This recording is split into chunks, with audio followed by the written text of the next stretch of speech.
No. Let's see if I could do the. Yeah, there you go. Oh yeah, it's gonna get heavy. It is gonna get heavy, ladies and gentlemen. You don't even know these motherfuckers. Yeah, it is like there's like a major war going on in fucking Afghanistan. It is like coming apart at the seams. The toilets are overflowing. Cats and dogs living together. Yeah, helicopter, fuck shit. This song takes too long to get in.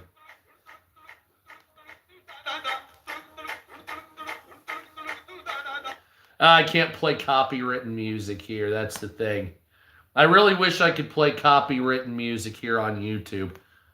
Anybody want to tell me why it is that you can play copywritten music on TikTok when they're a piece of shit, but you can't do it here on YouTube? It's a very odd thing. I understand they have their own rules, and I'm not talking shit about that, but it'd be really nice to be able to start with intro music that I don't have to sit there and actually make up myself because I don't play an instrument, or have some bullshit AI make it, like the background music you're hearing now.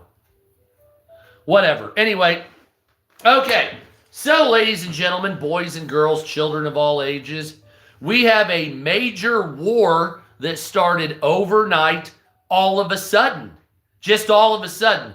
About 12:30 last night, 1 in the morning, Eastern Standard Time, it looks like Pakistan and Afghanistan have started killing each other, declaring open war for I'm not exactly sure why. I'm still trying to find some type of semblance as to why Pakistan and Afghanistan are blowing each other up currently. Thank you for that. But this is happening right now, and it looks like the city of Islamabad, which is the capital of Pakistan, of course, is on fire. Hey, isn't that fun? The hills outside of Islamabad, Pakistan are on fire, and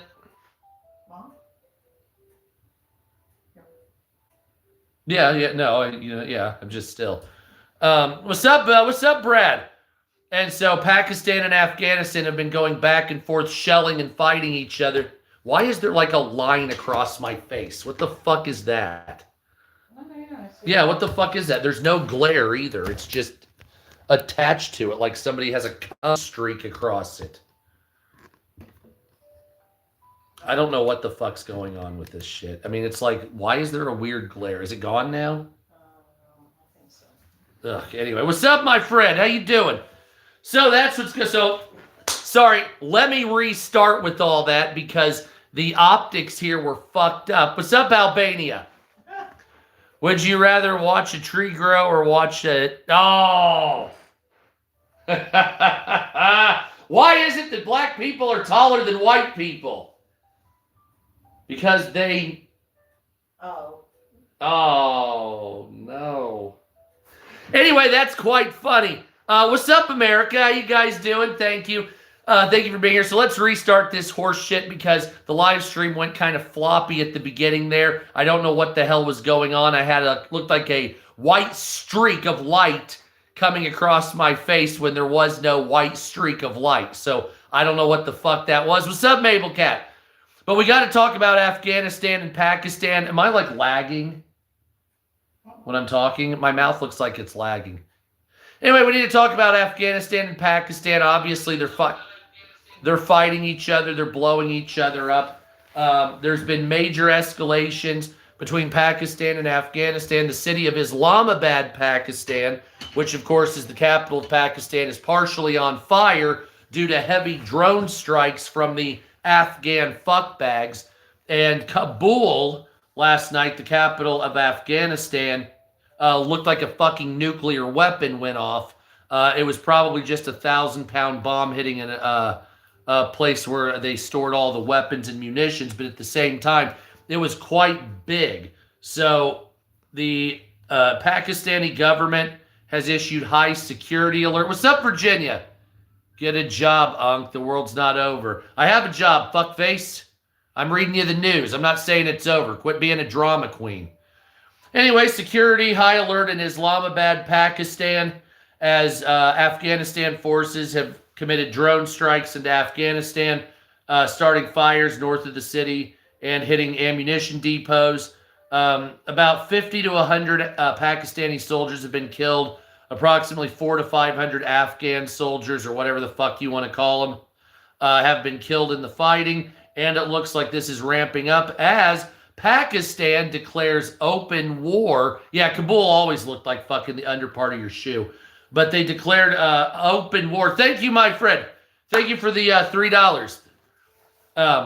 They've declared open war on Afghanistan. And it looks like the Afghanistan... here's the thing about Afghanistan, the graveyard of empires.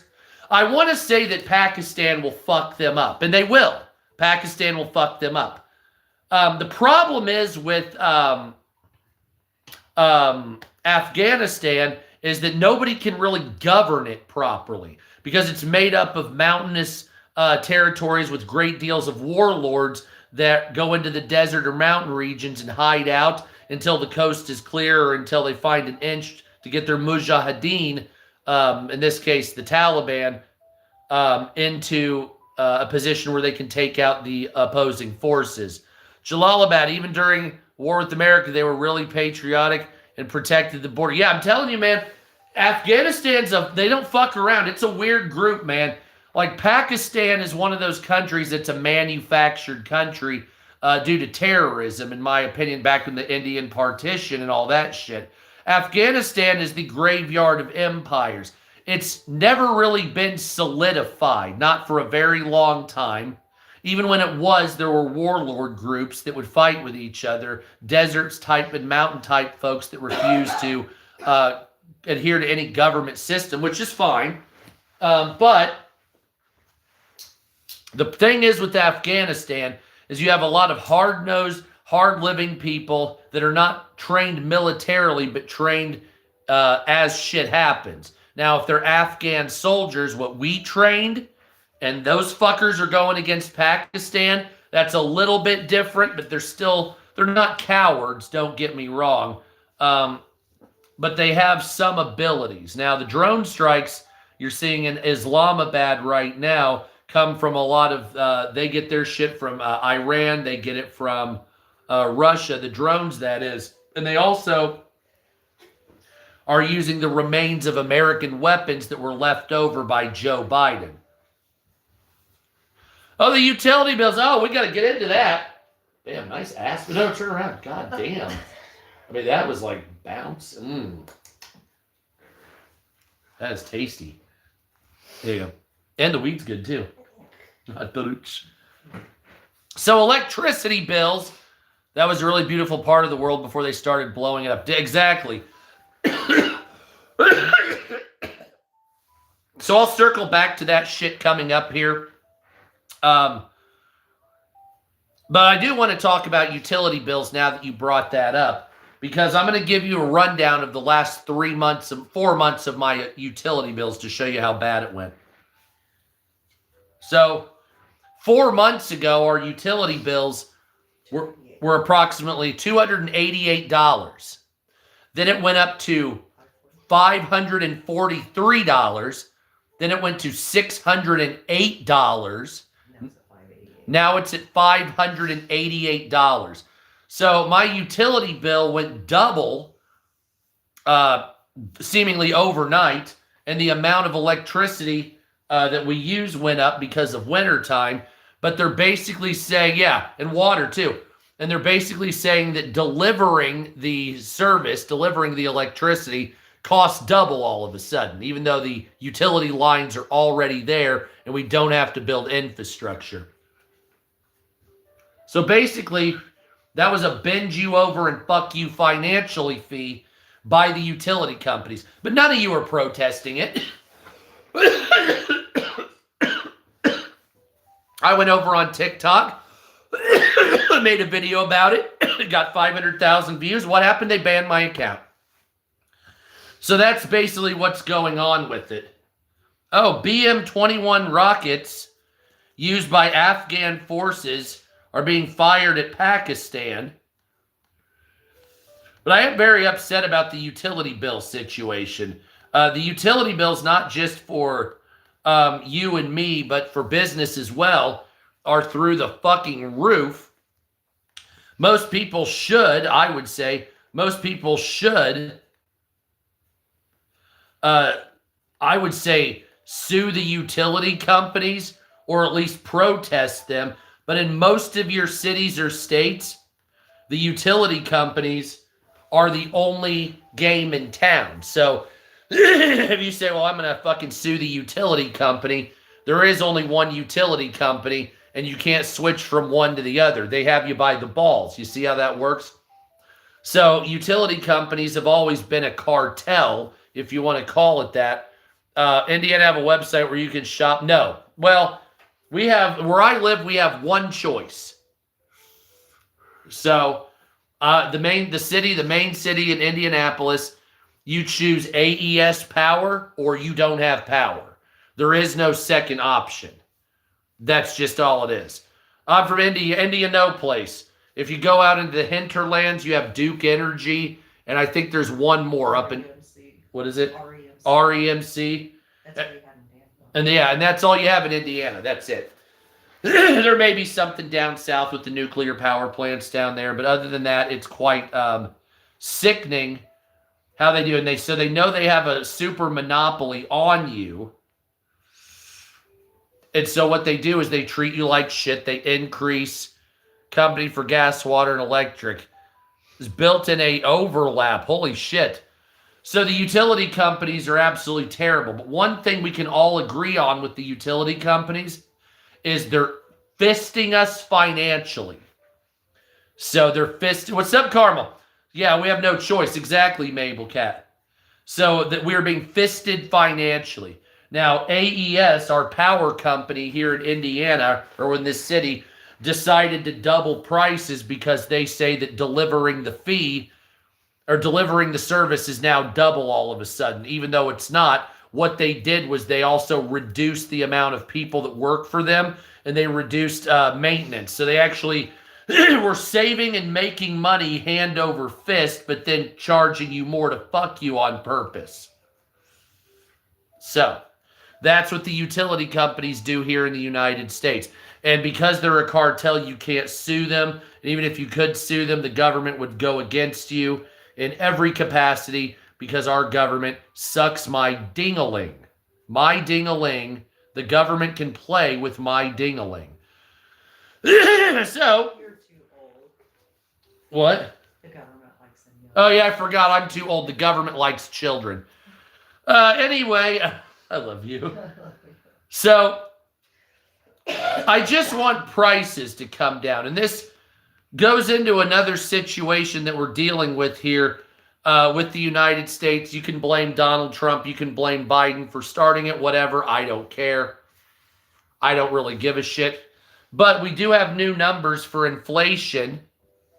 Man,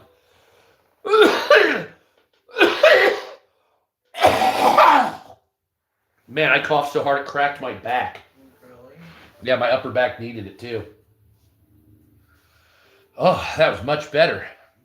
One of these days, I'm going to have you, like, step on my back and shit. Where you, like, hold on to the counter, you, like, you know what I mean? Mm-hmm. Sorry, the weed is really good. So, prices are spiking, and inflation is increasing in the last month. U.S. producers, U.S. wholesale and producer prices increased more than expected in January, likely as businesses passed on higher costs from tariffs to the American people, could suggest inflation will pick up in the coming months. The producer price index for final demand rose 0.5% last month, advancing by a downwardly revised 0.4 in December. The Labor Department, Bureau of Labor Statistics, said on Friday, economists polled by Reuters had a forecast of it gaining 0.3% and previously 0.5. So inflation rose faster than expected. Pray for Iran, please. We're getting massacred. I know, I've been saying stuff about it every day. I'm surprised we haven't blown up Ayatollah Khomeini. Fuck that piece of shit.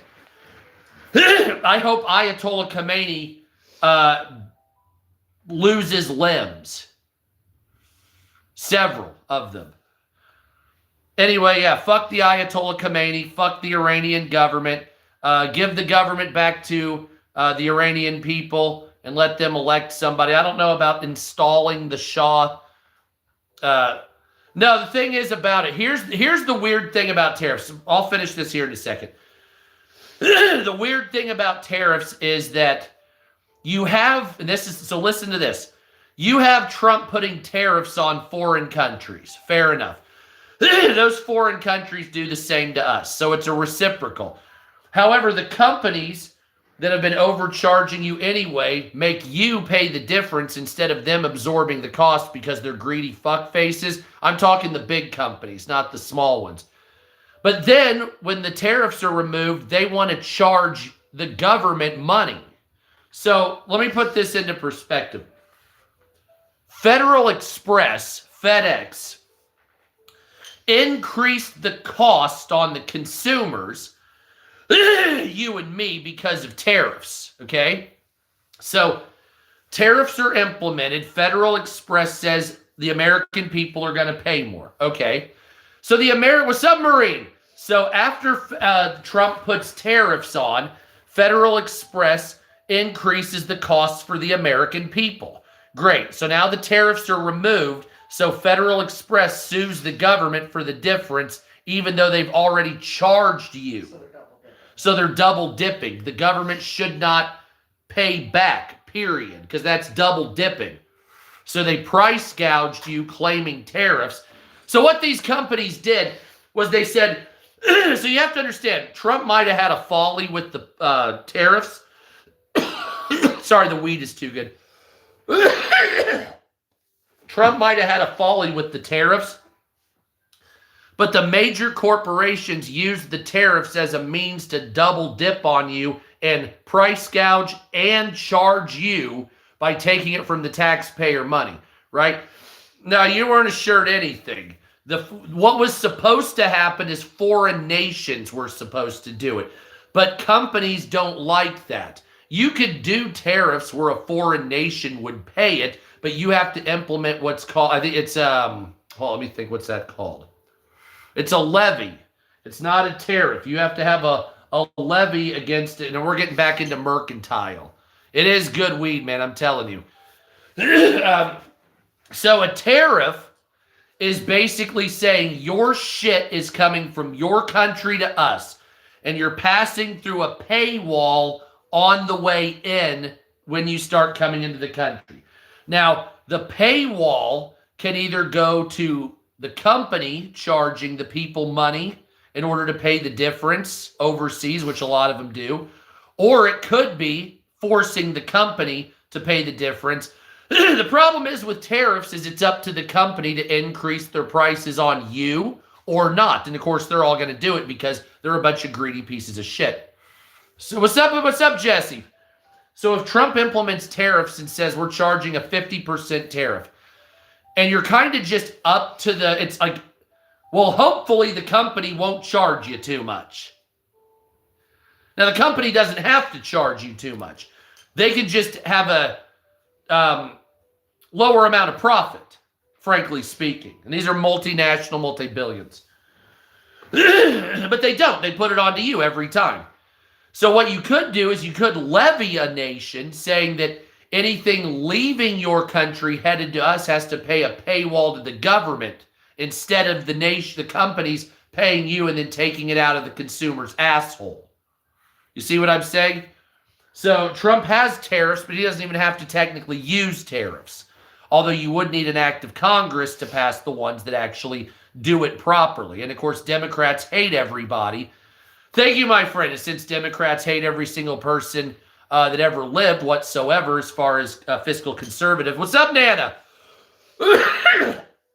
Then you have this type of thing. But make no mistake, This is price gouging on a double dipping level, because after the companies have been charging you, has hands in Europe and America. Oh, I know.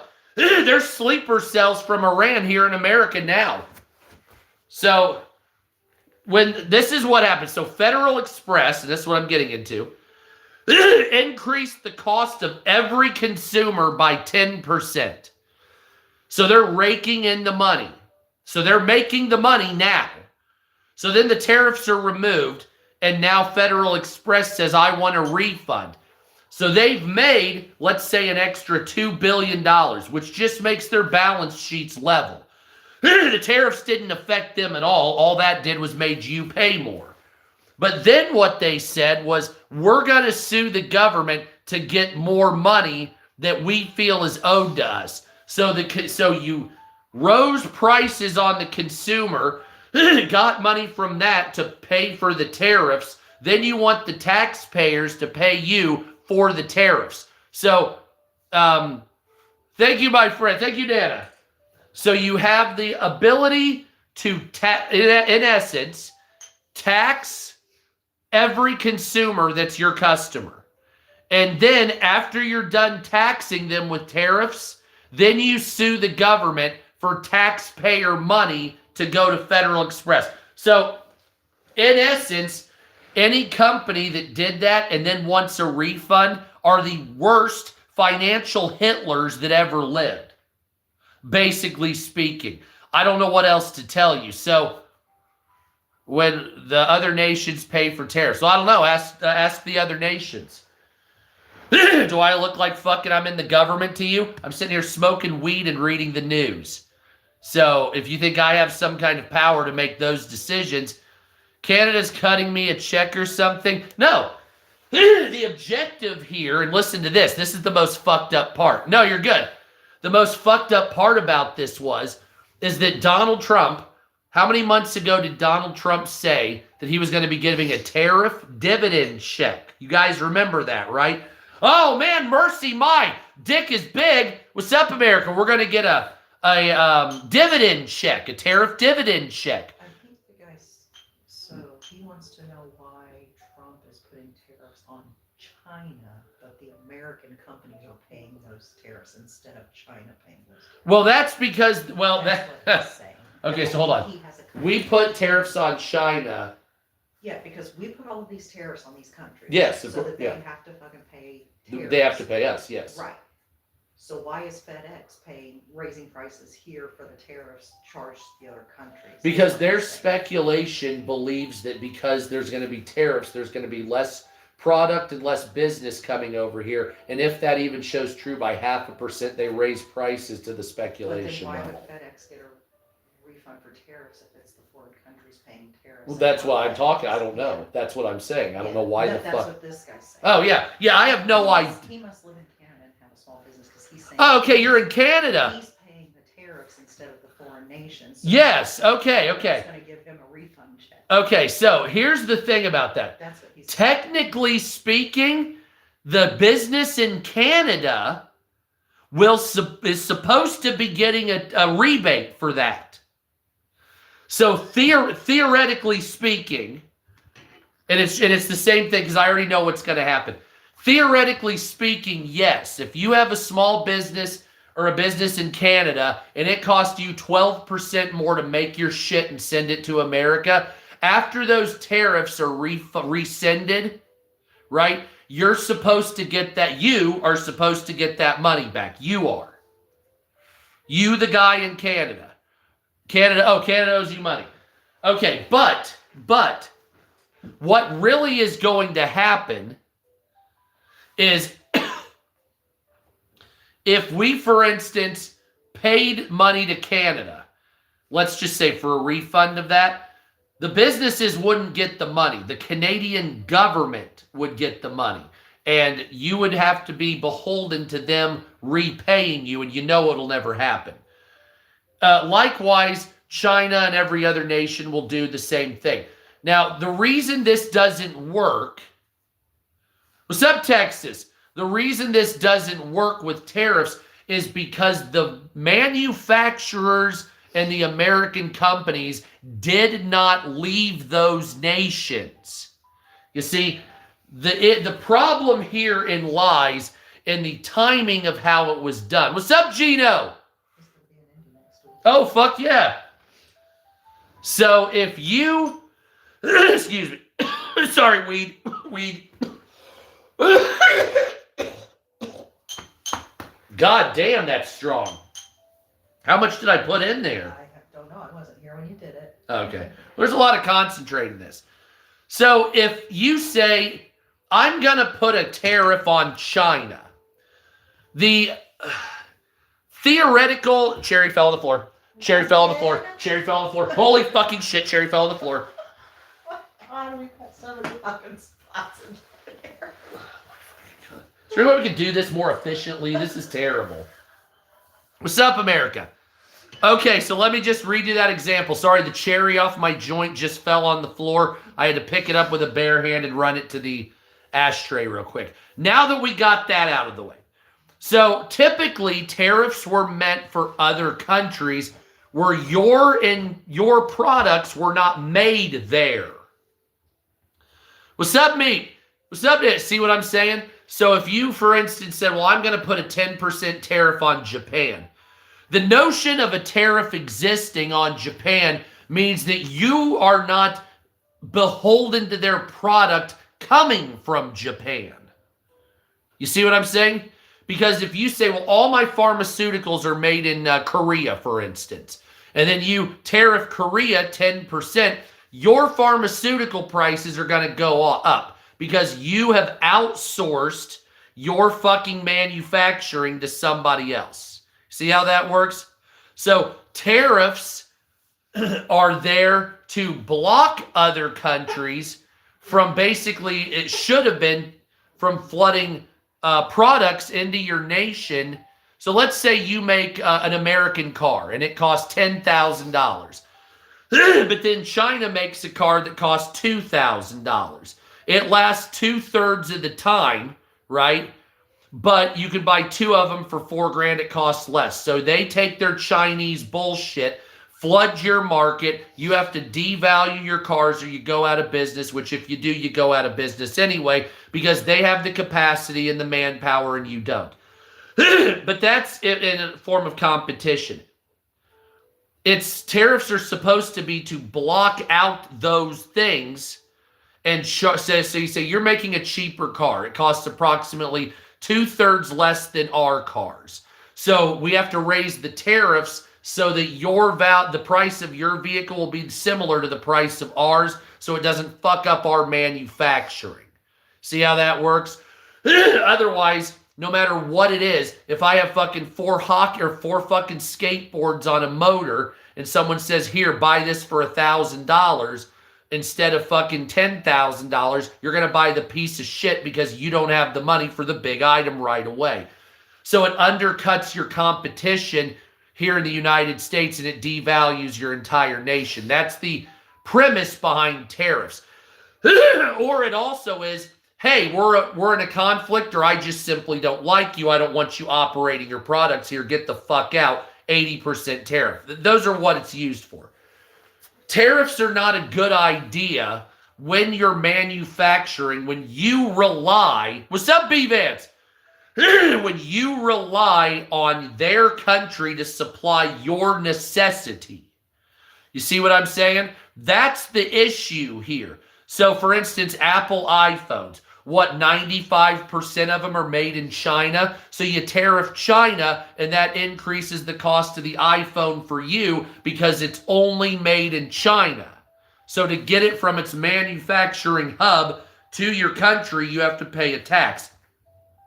It was the wrong move to do. I do know what I'm talking about. You're just a hardcore MAGA, and you can't see it because you're looking at it from Trump's perspective. You should have had the jobs come back first, then put the tariffs on. Do you understand how that works? If you put the jobs first here in America, right, then you don't have to worry about that. But if you have 80% of your labor force in China, Vietnam, etc., and 80% of the factories in China, and you tariff China, then it's going to cost you to bring products in that you have as a necessity. Unless you fold up those factories in China, bring them back here, and then hire American people, because then you don't have to worry about the manufacturing passing through a paywall. Sorry, that person was a retarded piece of shit. He didn't let me get my thing across. So it's two models, basically. The one model, most jobs are in America, most manufacturing's in America. China's trying to bring their shit over here. We block them with a tariff to make sure our industry is secure, and they have to pass through a paywall to operate here. You see? That's what a tariff is supposed to do on a nation that hasn't already sold their people out. However, your nation and billionaires have already sold their people out. Do you understand? This country has already sold you out for wampum. So until you can understand that, you don't understand why the tariffs aren't progressing as they should. The billionaires did not bring the tariffs, the factories back here. The big giant companies did not bring their factories back here. They actually moved from country to country to avoid tariffs rather than coming back, hiring American citizens and giving them pensions or benefits. They would rather hire somebody from China, Vietnam, Bangladesh, India, etc., that do not want benefits, because the benefits cost them the lion's share of the labor. So they can pay you $25 an hour all day, but the majority of the money is going to go for benefits on the side. So that's another, 50% on top of your salary is the benefits, especially if you add 401ks or stock options or pensions in there, then it skyrockets. Now all of a sudden you're taking care of your employees. Oh my God, we can't have that. We have to go hire fucking Hop Sing over in China because he only wants $3 a day. You see what I'm saying? What's up, Meep and Ruthie and everybody? And so you want $25 an hour and benefits, and this guy wants $3 a day, and that's it. So, of course, they're not going to hire you. They're going to move their factories out. And even with your tariffs, it will still be cheaper for them. And even if there's a cost over cost from it, they'll just pass that savings on to you, which is cost on to you. Yeah, so the billionaires are pieces of shit, basically. The objective is to how not... And this is how American companies are. I'm not babbling. I don't make extra dollars, you piece of shit. How about you suck my fucking dick? How's that sound? Anyway, but that's what it is. And so what you have to do is you have to force the companies to bring their factories back here or face a consequence that tariffs cannot possibly cover. You see what I'm saying? Do you understand? You know what I'm saying? You know what I mean? Exactly. So if you say, well, I want Apple to bring its jobs back here, right? I want Apple to bring its jobs back here. She's very hot, by the way. Very sexy. I bang up, not down. So, oh yeah. Anyway, so if you say to yourself, well, how do you make tariffs work? How would you write this? Well, what you would have to do is you would have to create an American law that says you have to hire so many Americans or you cannot operate in the United States as an American entity. You won't get the corporate tax benefits. Oh, and by the way, you're going to be paying tariffs into America as a foreign entity. And we'll just get rid of your company. Fuck you, and we'll start something else. So there's other small companies right now that make cell phones. We don't need fucking Apple, frankly speaking. There are other smaller manufacturers in America right now that have designs and that build phones that are probably better, more efficient, sleeker, cheaper, that we could turn them into the new Apple and tell Apple to be a Chinese company and suck a dick, frankly speaking. And so you have to make a law that says something like, if you want to operate in the United States, you have to have 70% of your workforce as as an American citizen unless you do some type of business that's, you know, like an oil business where, you know, 10-20% of your workforce is going to be rig work, or 30% of your workforce will be rig workers, 20% in staff, and the other 50% are foreign workers to bring the oil in. That's, yeah, Apple's not good. And that's okay if you say, okay, I'm Shell. I want half my workers to be Venezuelan and Saudi and all this other shit. Why is that? Because they're going to be extracting the oil and putting it in a goddamn tanker. So you need those people. That's a logical way of looking at it. If you say, I have an American company, but I extract lithium, for instance. Well, unless you have an open lithium mine here in America, you're going to have to go overseas for it. So you're going to have to hire foreign people for those types of operations. However, if you're a company that can operate in the United States, now Apple will argue, well, the factories are over there. We can't possibly do it without factories. And you have to say that's 100% correct. You're going to bring them over here and we'll give you a 0% rate on relocating and building and all this other shit. We'll give you discounted building materials. It's not going to cost you near as much. We'll even grease the skids for you to come back to America. Donald Trump tried that, by the way. He said there was going to be any penalties for coming back, all this other shit. And they still didn't care. They said, we would rather hire foreign labor that doesn't require a benefit than ever. We would rather put all of our factories in the seventh circle of hell and let demons make fucking clothing lines for us and phones for us than hire you American fuckfaces. That's how much they hate you so much. That's how much they hate you. All right? Your own companies that you're buying for, Apple loves you. Nike, Adidas, right? Yeah, they all hate your fucking guts, but they hate your politics, they hate your religion. They're basically atheistic, nihilistic, fucking globalist pieces of shit. But they want your money because they want to buy yachts and fuck underage prostitutes at the executive level. And you're going to give it to them one way or another. And if you read the Epstein files, am I wrong? Hey, I just didn't add eat children in there. What's up, Dave?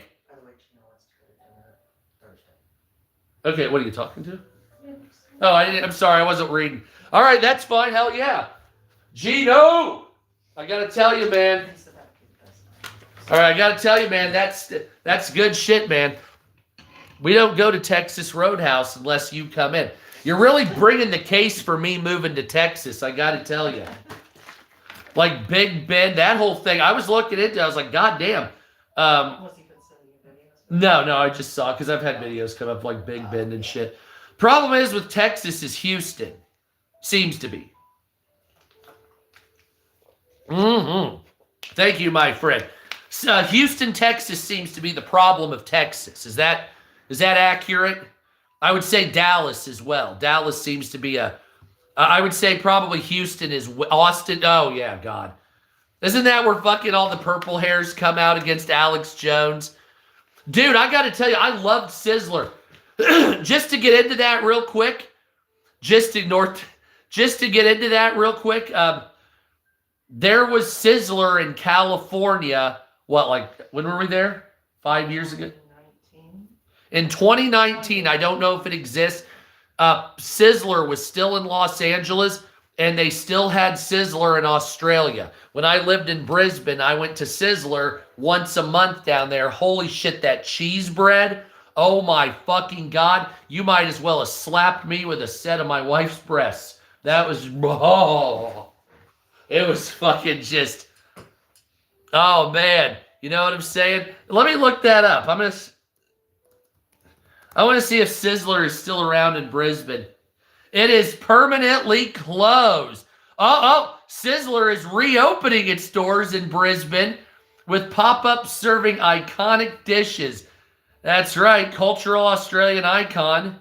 Closed its doors in 2020, but a Brisbane radio station has just dropped a massive Sizzler announcement.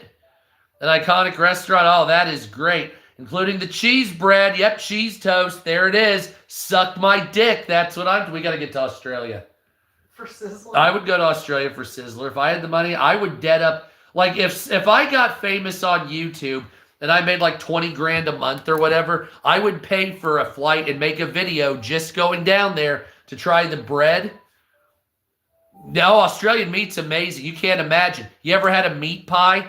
I'll tell you what, if you're ever in Australia and you're on the east coast of Australia near Brisbane, there's a place called Yatla's Meat Pies. Yatla's, Y-A-T-L-A. It's actually in Yatla. And they make like, it's like, how do I put this? It's like Aunt May's meat pies. This fucking big, like the size of a steering wheel. And it's fucking great. It's been there for like 9 million years. Here's a Facebook post. Yatla's pies are not good. Well, you're a fucking retard and someone needs to beat the shit out of you. There is no debate about that unless you haven't had it before. What?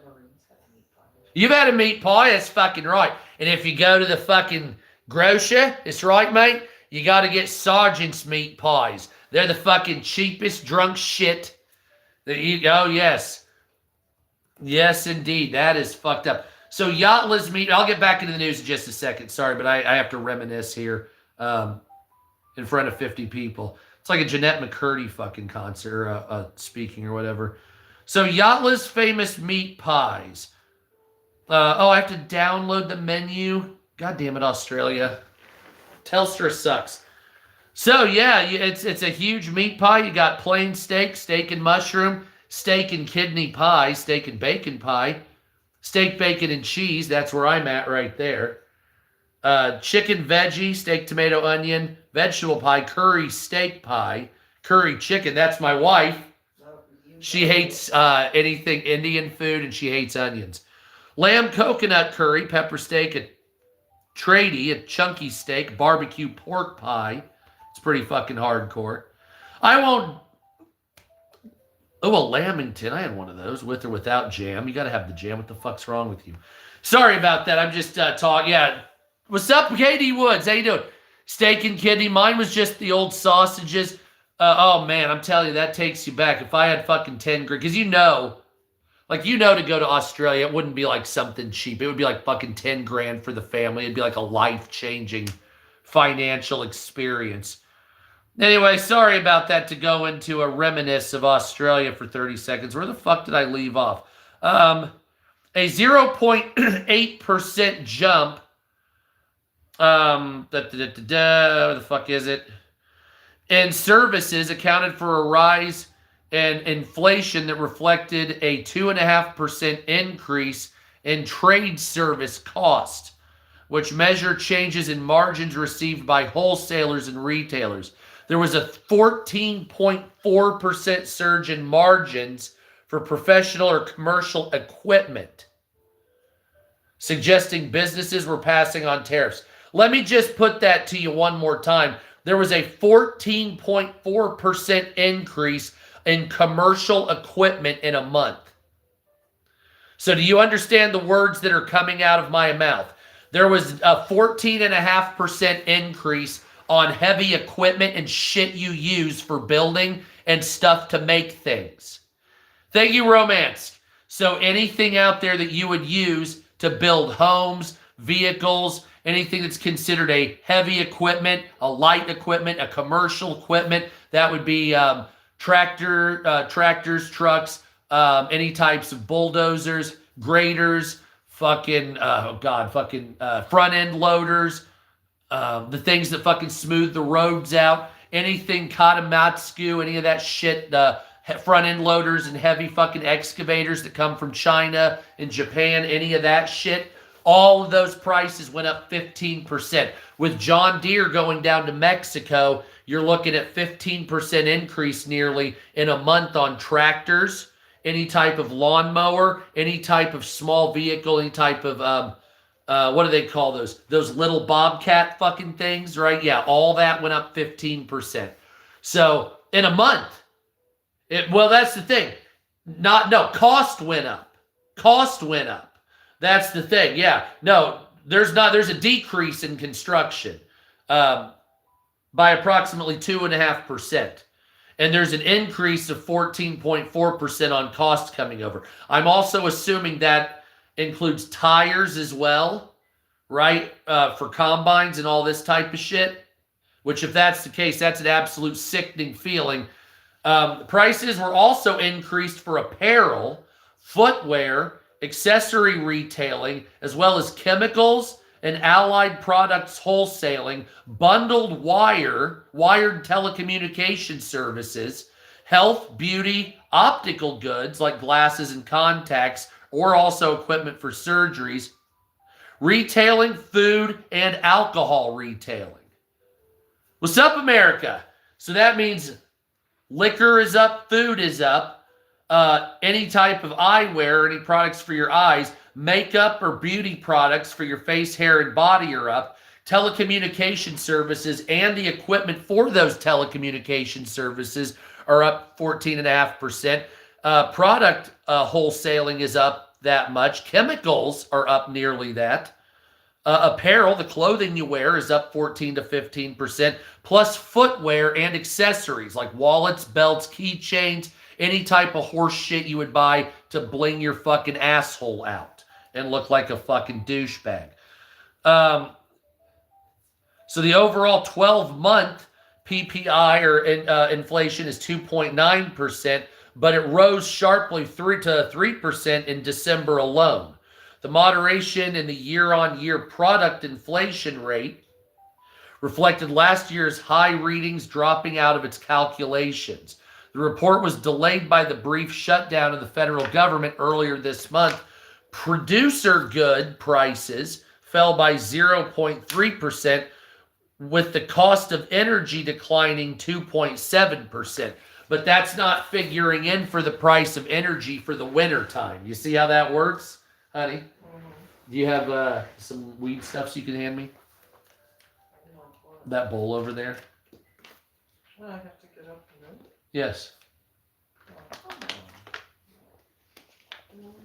Yeah, so that's what I was about to say. For me, energy prices are up about 55%. These figures came from before December that are still lagging behind. So January and February will have an incredible increase. Yeah, Amtrak is a joke. We need better. There'll be an incredible increase, increasing as much as 0.5% for inflation added in January and 3.1% extra. Core PCE inflation rose 0.4% in December and increased 3% year over year. See how they haven't added January and February yet? That's a problem because the numbers still look like you can get something out of them. The actual numbers as of now that they're predicted to be are absolutely horrifyingly staggering. And I'll get into that real quick if I can find the thing I saw the other day, because then you'll be like, Jesus fucking Christ. No, but it seems like it. No digital ID by Monday or no work. That's what somebody was just saying.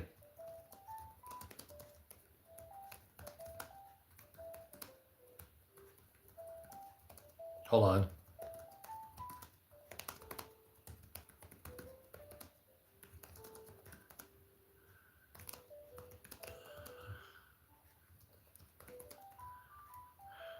Okay, so winter gasoline is leaving and summer gasoline's coming to the pumps now here to the Midwest. I got to tell you, we've been getting fucked here in the Midwest. Some people are getting good gas prices. I've seen like $1.90 in places. We're still paying $3 a gallon here in Indiana, or at least the city of Indianapolis and a couple other places. $3 a gallon, still getting fucked royally. Fisted, it's tickling the back of our teeth. They're digging it in so far. Indiana has like a 70% gas tax. Good Republican state, right? Yeah, taxing the fuck out of you until you have nothing. It's absolutely insane. So if we got rid of our gas tax in Indiana, we would have a great deal of benefit for our people. But Indiana is a Republican state that acts like liberals when they vote. So here's what we're seeing, though. And I've got an outlook forecast for prices. Now, the overall inflation is running at 2.5% less possible for this year, for the end of the year. And I have these figures going up to November. but there's a range of uncertainty by 2%. So inflation will either decrease or stay exactly where it's at. Declines are possible in a few areas due to supply recovery. Tariffs, mentioned frequently in recent outlooks, could add 5 to 20% on imported good costs to the American consumer. Clothing, electronics, and some food could go up between 5 and 20% between now and November. Energy remains volatile. No major recession has been called yet for the future, although energy prices are set to fluctuate up and down anywhere between 80 and 150% between now going down and going back up between November. What the fuck? That means energy is not that, and to see that instability is not real market. That instability right there is price gouging, right? So that instability, you say, well, that doesn't make sense. Thank you, honey. The reason it doesn't make sense is because it's called price gouging. So if you say, well, the markets are generally have an even flow. Certain things are more expensive in the winter, cheaper in the summer, while other things get more expensive. But it kind of has a rate. It doesn't go higher or lower than certain numbers. And then you see this one company or this one product that's rising and falling in just extremes. And you're like, okay, you either have a supply issue, a demand issue, or you're raping people financially on purpose as price gouging. I believe that's what it is. And if you are doing that, you need an investigation from the Securities and Exchange Commission and or the Federal Trade Commission. But that won't happen because our government sucks billionaires' dicks. So I don't know what to tell you. The overall forecasts from now to November is another 2.5% rise on food, with some samplings, like I said, as high as 20% if it's coming from overseas. Domestically, you're looking at a 5.5% increase on beef and veal, a 2% increase on pork, a 0.1% increase on poultry, a negative 27.4% cost reduction on eggs. So the prediction for eggs is a big decline,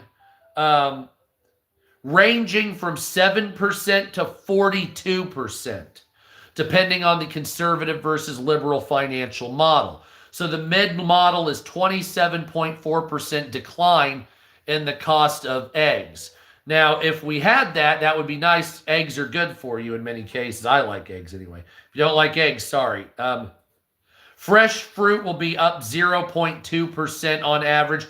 By the way, I just want everybody to understand that if your economic system and the money or the price of something is going up every single year, never coming down ever, your system is fucked up and it has a problem, right? So if you say, well, every year, well, that's just how it is. That's not how it is, right? That's not how it is. Economic systems don't just keep increasing without fail. It never stops unless there's a problem baked into your economic system. So if you say, well, prices increased 2%, then 3% next year, then 2% the next year, then 4% next year, then 1%, but it's always going up and you're just getting used to it. I love Chinatown. I need to go to a Chinese medicine place. I'll be doing that one of these days. I've had 2 opportunities, third time's a charm, but I get caught up in the lights. What do you want from me? I love Chinatown. You know what I mean? Wohop was good the first time. Second time, not so good, but I like Mott Street. Who wouldn't love it? You know what I mean? Yeah, I took the picture myself. Yeah, I take all the pictures. All my backgrounds I take myself. Yeah, back to the gold standard is a beginning, but you need to have a commodity standard to stabilize the market. And I'll get into that in a second because that's necessary. So fresh vegetables will be up 1.4%. Sugar, sweet things, chocolate, blah, blah, blah. I love it, man. I got to keep smoking. Sugar and sweet products go up 6.7% between now and November. Non-alcoholic beverages on average will be up 5.2%. I say November because that's the midterm elections. I specifically did this for that. Cereal and bakery products will be slightly above. And when they say slightly, they're looking at below 0.01 increase. Dairy and milk will be forecasted to be up 6.8%. Thank you, my friend. And processed fruits, vegetables, fish, seafood, and other meats will be up between 2 and 5% respectively, depending on what type, whether it's fish, shellfish, fucking other types of sea products, yada, if it's processed or not. Dining out will be up 3.7% from now to November. Dining out since 2020 is up between 30 and 55%. So that's why nobody's eating out, because it costs a minimum of like 25, 30% more to eat out. So what's the fucking point? Which a lot of restaurants are going out of business. Gas is expected to be between 3 and 6% drop for the year, or to the November 2026. That doesn't sound very good. Diesel is expected to stay at the same rate. So if diesel fuel continues at a high cost, then your products overall won't come down, because guess what you use to transport your products all over the country? They're called semis. Guess what they use? They use diesel fuel. So if you want your prices to come down, you'd want to get diesel fuel down to like $1 a gallon. You would actually, if you want to really make the American people have a good run, you would want diesel fuel cheaper than gasoline for your car. So like diesel fuel should be $1 a gallon, right? And gasoline should be $1.10 a gallon. That, because if you have diesel prices cheap, then what happens is the cost of shipping, even manufacturing, or anything involving generators, any type of transport outside of trains, I think trains even use diesel, would be down considerably. You could cut 20 to 30% off the cost of shit by lowering diesel fuel to $1 a gallon. I don't understand why Trump hasn't done this, or at least tried. He keeps saying, well, we lower gas prices. Wonderful. You did lower gas prices. Diesel fuel's the same price as it was when Biden was in. So what the fuck are we doing here? Right? If you don't have diesel, you're not going to have lower prices through most items, at least domestically. If they come from overseas, that's a different story. But still, you have to use that like kind of waste oil for the container ships. South America, it's because it's not as clean. Exactly. And that's the thing. It should be cheaper. Kind of like that waste oil that they use in the container ships. You know what I'm talking about? Where they have to like rebuild the engine because it fucks it up so much. They have to keep like cleaning the parts every single day on these engines because they use that like lower level of diesel. It's below diesel fuel. It's like sledge fuel, whatever. I can't remember the name of it right off the top of my head. And every like fucking 1,000 miles or something, they have to take the pistons and fucking fix it, and they have to fucking like remachine it and clean it over and over because it's barely usable, but it's so fucking cheap.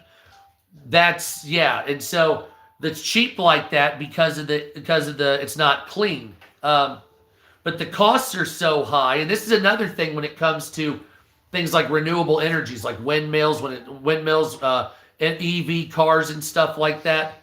You're not polluting as much carbon. Thank you, my friend.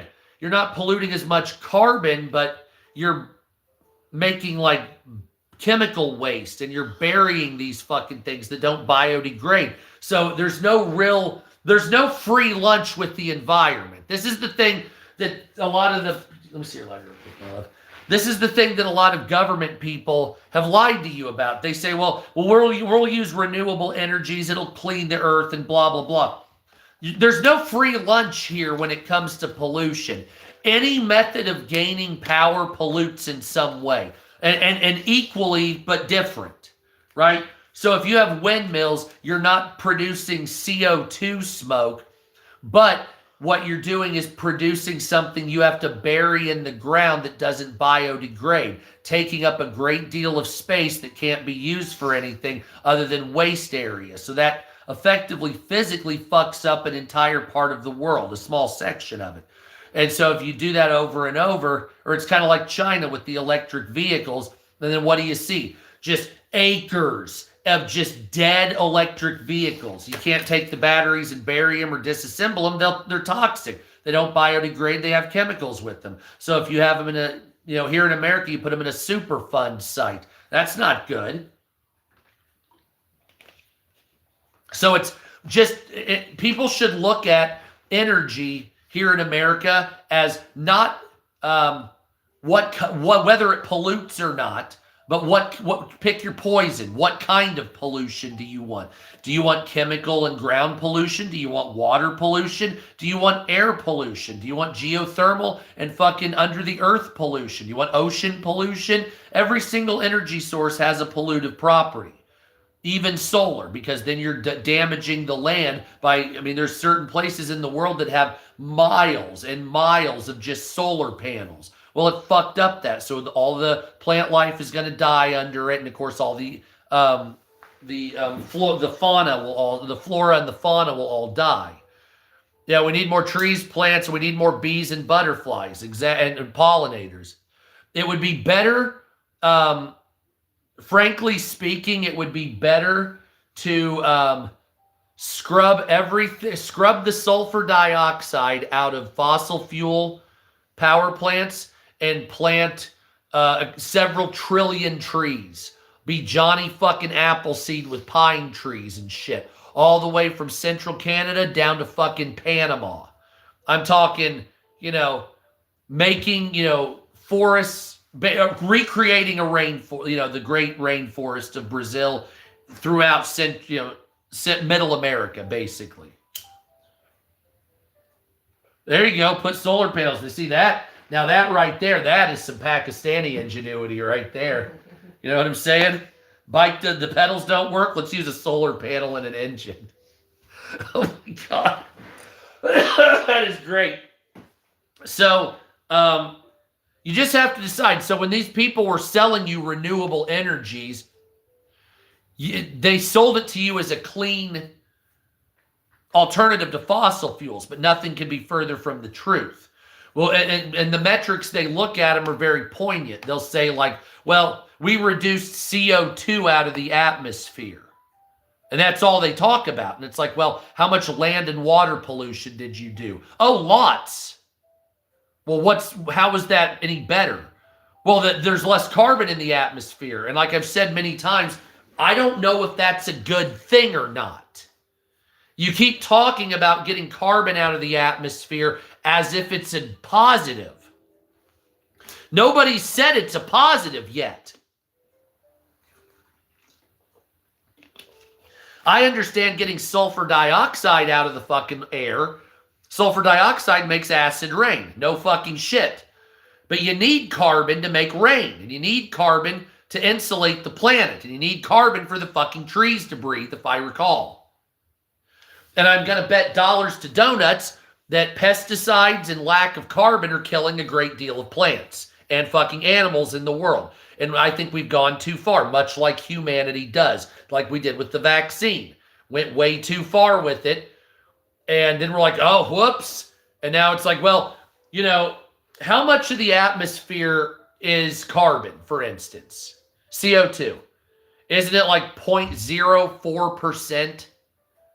And if you lower it to 0.02, plant life all dies. And if you raise it to 0.06, it turns into a hot tropical rainforest. Isn't it like that's how it works? Right? So all you got to, so you don't really have to, reduce any carbon. It's actually not necessary.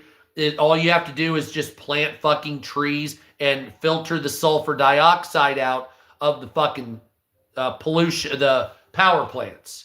You don't need to filter the carbon at all. Well, it'll raise the carbon. I know. It'll rain more and it'll get warmer. I don't care. Fuck you. Well, what about the Arctic? It'll be warm. Great. We can have beach houses in Alaska.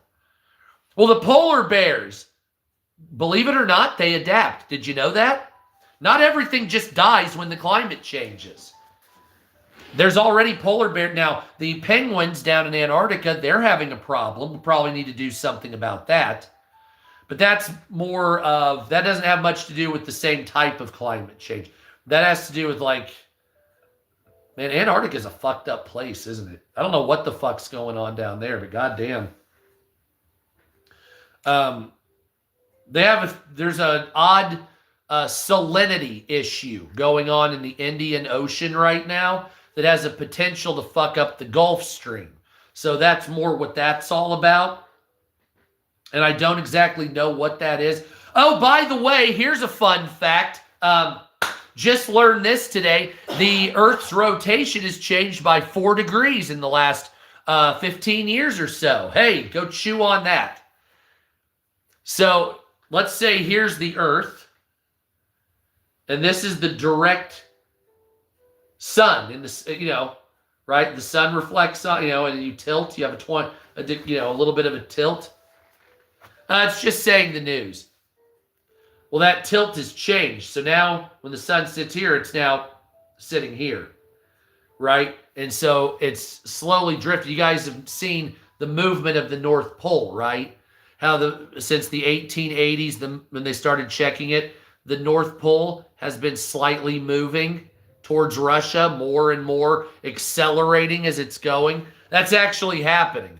Now, the Earth is on, what is it, like an 11-degree wobble or some shit, or is it a 21-degree? I can't remember. It's been a long time since I took astronomy. But it has its own wobble, right? Or its own tilt. But that tilt has changed.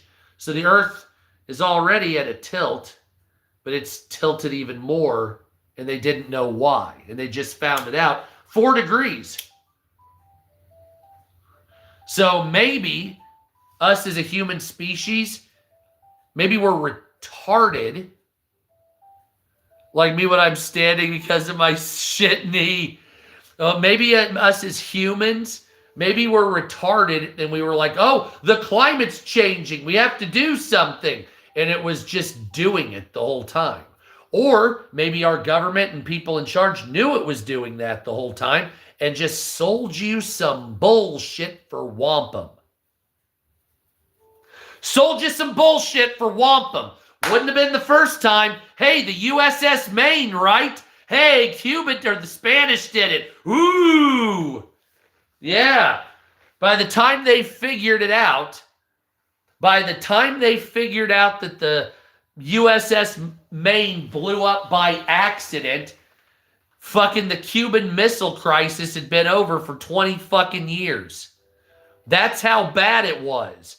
So they were like, oh, the USS Maine. So you guys know what the USS Maine was, right? USS Maine, an American battleship from one of the, I think it was the Great White Fleet, is sitting in Havana Harbor. And it explodes and kills a shitload of people. We were at heightened tensions with the Spanish government. So immediately a newspaper printed a paper that said, Spanish attack America. And lied the fuck out of it. They had no way of knowing that it was the Spanish government or the Cubans or whatever it was. It could have been a series of fiddler crabs that had dynamite on them. But nope, you had a newspaper. This is called yellow journalism. And they talk about the new dino species found in the Sahara. Oh, yeah, the dragon-looking thing, the Spinosaurus new one. I have a video on TikTok about that. Do I have that on here? I might have it on YouTube. If not, I'll put it up because I've got a lot of content still to put up here. But yeah, I talked about that on TikTok. But where was I? What was I talking about? God damn it! What was I talking about? I was talking about the tilt of the Earth. Tilt of the Earth, climate change. But I went into something else, and I fucking lost my train of thought because I started talking about Africa. God damn it. Why do I do that all the time? Oh, the weed. Okay. Kimchi. Oh, it was Maine, the USS Maine. Okay. So anyway, the newspaper. Thank you, BG. Hell yeah. Tell them, thumbs up, thank you, please thumbs up. So the USS Maine exploded in Havana Harbor, and a newspaper wrote a false story saying that the Spanish blew up the USS Maine. And they did not do that, but we went to war with Spain. We took over Cuba, Puerto Rico, invaded the Philippines, and then probably in 1995, they discovered, oops, it was actually an accident. No, you're good, my friend. Yeah. And so it's like, oh, the selling of wrong info. And I'm telling you, man, they did, and that was called yellow journalism. Thank you for the thumbs ups, by the way. And yellow journalism continues today, doesn't it? How many news stories do you read? Like, dude, I literally read the news every day, most of the day, and off and on. And there are so many stories that the headline is like, Trump is going to take over the elections in November and it's going to be a king. And then you hear Trump is talking about like monitoring it, not actually controlling it. And they just made up the story. Oh, hell yeah, BG. Once I refresh now, it shows 29. It's because of you, man. I still have that car. I'm waiting to fix the I'm waiting. I'm going to do it. It's going to happen. Right, honey? Yeah, we can make it happen, man. We can make it happen. People who watch the news are misinformed. Those who do not are uninformed. That's correct. The only way to get actually informed is to see the reality content on the ground. So here you want to know a little trick here? All the news agencies will sell you this, that, or the other, okay? And so what you do is you go on to X, Twitter, and you turn off your content filter. Was that about the car? Well, I got the tires aired up. We got a generator over here. And my kid, I'm sitting there thinking, I'm like, there's got to be a way to unfuck it, because I got to get my kid driving. I'll discuss that in a minute, because I'll lose train of thought. I already did. God damn it. USS Maine. No, not that one. I don't want. I was moving on. No. I was moving on.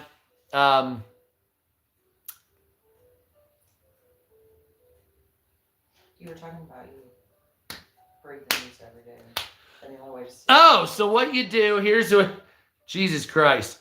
There's a thumbs up or a thumbs down on the page. I don't know exactly. I can't remember. But what you do is if you want to see what's real in the world, mostly, you got to watch out for AI bullshit, is you go on to Twitter or X, you turn off your content filter. So you go onto your settings, you turn off your content filter. Why do you turn off your content filter? Because it stops the safety feature of Twitter from hiding the real content of the world. So if you have your content filter on Twitter, you will see the mainstream narratives of what's out there. If you turn it off, you will see the raw shit. So, for instance, you'll see a news story, 12 dead, 17 injured as ISIS attacks Syria. United States repels, blah, blah, blah, blah, blah, right?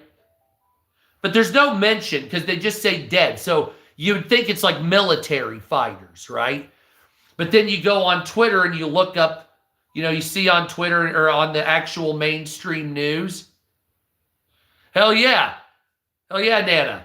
And then you look up, it'll say on the news like this happened in like Baladala, Syria. So you take that information and you go on X with your content filter off and you look up Baladala and you hit it and you look it up either by top or latest. And when you do that, you'll actually see, it wasn't a bunch of military people that were killed. ISIS lined up a bunch of 6-year-olds at a kindergarten and shot all of them to death. But the news left that part out. You see what I'm saying? Or for instance, when you look on the news and they're like in Canada, that one girl or guy, whatever it is, that shot all those people in British Columbia not too long ago, the Canadian government was saying, oh, well, she opened fire. And even the American media was saying that a girl opens fire, killing all these people. But then when you go on X, you look it up and they already have the person's Facebook page up there and all this other shit. And it's like, oh no, this is a guy pretending to be a girl. Or was it a girl pretending to be a guy? Whatever it was. It was a trans person, and the government and the media are calling the killer by their preferred pronouns. So how fucking sick is that? So you literally have the media and the government referring to serial killers, child molesters, and school shooters because they don't want to offend them by misgendering them. Who gives a fuck if you misgender a fucking school shooter? I want to offend them. I want to be a dick to them. I want to call them like squirt or fucking short stuff or fuck bag or some derogatory term every day of their life because of what they did. Thank God the person killed them. You know what I'm saying? Because otherwise I would be like, well, look, if you're a school shooter, I don't want to have any respect for you. I want to disrespect you. So if you're a girl and you're a serial killer or a school shooter, I'm going to say, what's up, dude? What's up, guy? Because I know that was the catalyst that caused you to be a psycho. So I want to fuck with you every fucking day of your life because you're a disrespectful piece of shit. How dare you go to a school and kill a bunch of innocent people? And you want me to have respect for your pronouns? Suck my fucking dick. I don't have to fucking respect shit. You went and murdered a bunch of people. Once you started opening fire on the general innocent population, you lost all ability to be respected. I should call you any fucking derogatory name that I can't say on social media and wish I could.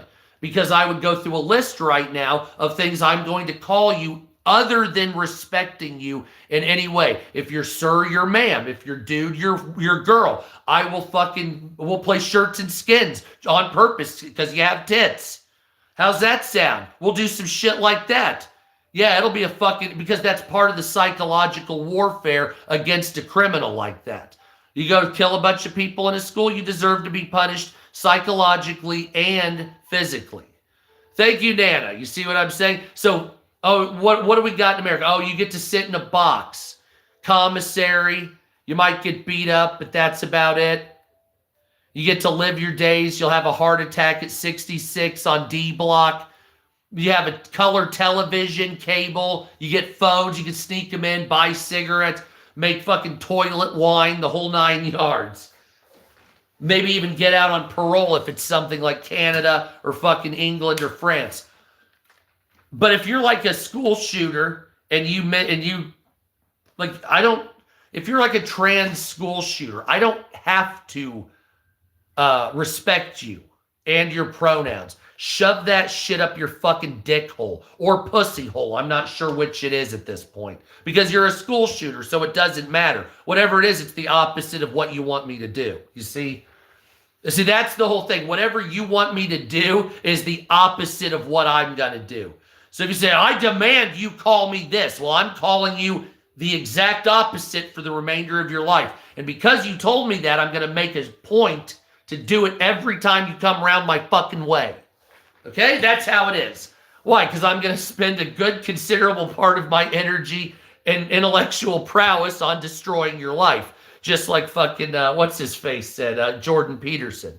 So, what are you going to do? You know what I mean? But that's what they get. That's what they deserve because they were a school shooter. It's like the Epstein people. Well, you're child-eating kid fuckers. So I want to fucking fuck with you. Like stick pins in your dick hole and shit like that. Stuff that's low-key, long, arduous pliers, bamboo shoots, things like this that implement a long-term effect, not a short-term effect.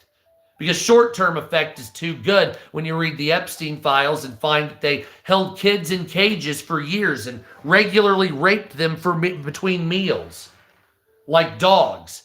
So that being the case, well, death from 1,000 cuts. How's that sound, buddy? Yeah, we can make it last weeks. Weeks.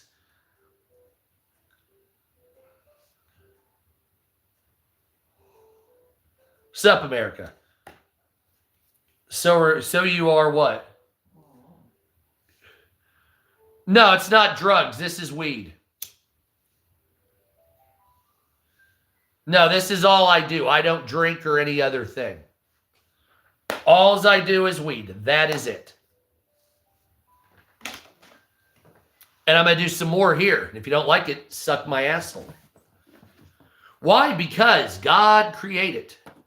Well, if it alters my mind, how do I put it to you? I've already been dead and on the other side, okay? You don't know where I've been, Lou. You don't know where I've been.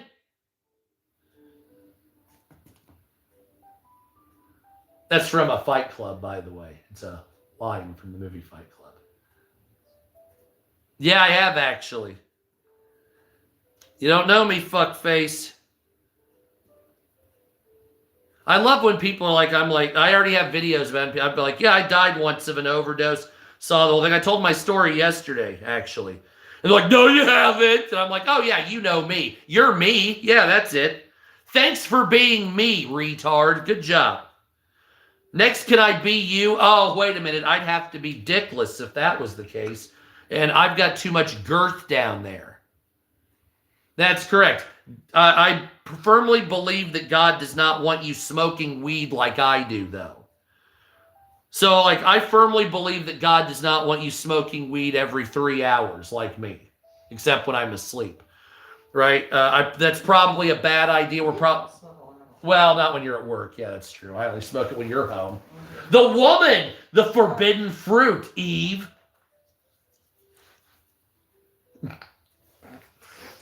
Oh, my God, I love you. Are you Lilith, honey? Are you fucking the turncoat wife of the celestial concentrate? I don't think we got any more. The fuck? You don't think we have any more?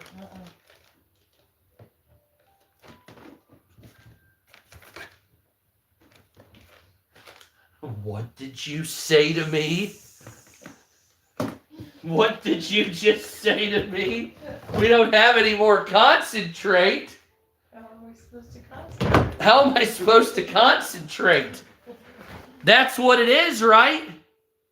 I'm out of concentrates. And if I can't have concentrates, then I can't concentrate. Yeah, see, you know what we're talking about. Yeah. It's not a good place, man. It's a fucking... Hell hath no fury, but hell. That is the first time I've been out of concentrates since the last time I was out of concentrates. I am very upset about that. Let's see if I have any concentrates in here. Nope, no concentrates in there. Man, isn't that a Chinese prostitute? Yeah, a whole bunch of roaches over there that probably have some concentrate. I know, but then that's a bunch of effort. And I'm a low effort kind of con. Right there that's got some concentrate in it. Well, here, this is the last of the concentrates in here. Okay. So this bowl has concentrate in it. And well, that's the thing. What would you rather me do? Would you rather me smoke weed or would you rather me get shit-faced on here? It'd be like over the lid. Yeah, I was just thinking that. I don't know. Okay, so I don't watch many live streamers anymore, especially on TikTok. Most people are pretty much kind of done with that. I've noticed a lot of people aren't on TikTok anymore, even though there's a lot of people on TikTok. Oh, dude, that would be dude, I've had a lot of people send me weed. I had a guy in New Mexico send me weed that grew his own. I had Cali guy. I don't know if she wants me to say that. Send me from California. I know a guy in North Carolina or Virginia that grows some really good weed. I have got weed connection. Yeah, New Mexico, Michigan. My friend up in Michigan, he knows who he is. He knows what kind of Ford Escape. He didn't send it, but man, oh man, those were some strong joints, man. But yeah, that's how it is there. So sorry to be. Anyway, so let me continue. I got off track. I can't help myself. Rent. What's up, man? Hell yeah. Rent. Oh, hold on. I didn't go through that. Diesel prices remain equal. Natural gas prices. Maui, wowie. Natural gas prices will be up sharply. Natural gas prices expected to increase another. No, it's illegal in my state. Sucks ass. Natural gas prices are expected to go up 15% more between now and November. And of course, as you know, December, January, February will be the higher prices. So as much as 30% by January of next year. Electricity prices will be up an extra 10%, 14% for heating. That's over the double price. Heating oil, believe it or not, flat to down 5%. Yeah, that's the thing. Indy, I can't, like my kid's in high school. When she's done with high school, I'm out of this motherfucker.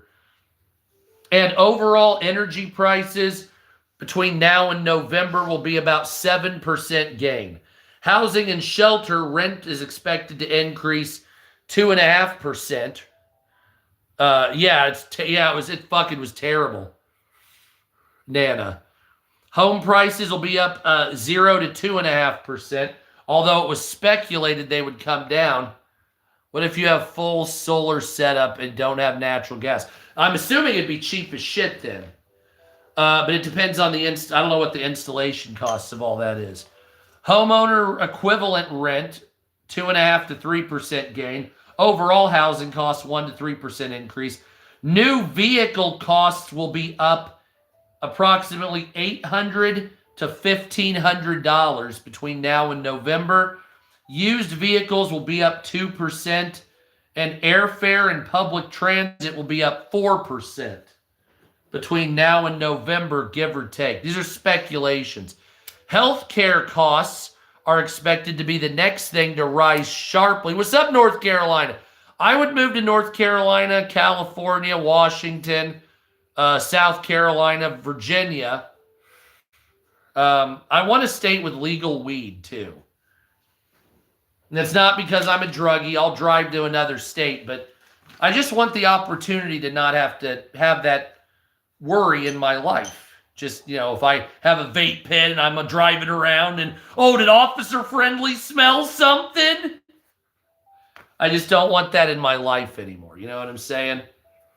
Anyway, healthcare costs are expected to go up as much as 10% between now and November.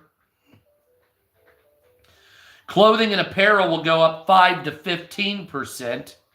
Tariffs will drive a short-term spike of up to 17 to 38% on imports, dropping to an extra 2% gain before they fall if they do.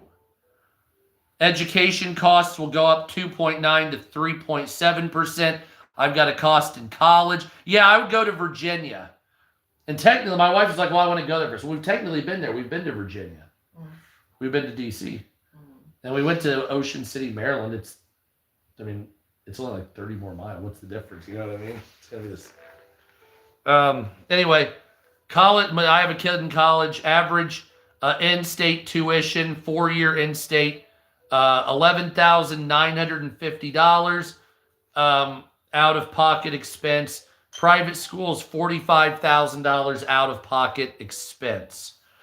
Oklahoma uses it like DUI. You can buy it on every corner with a medical card.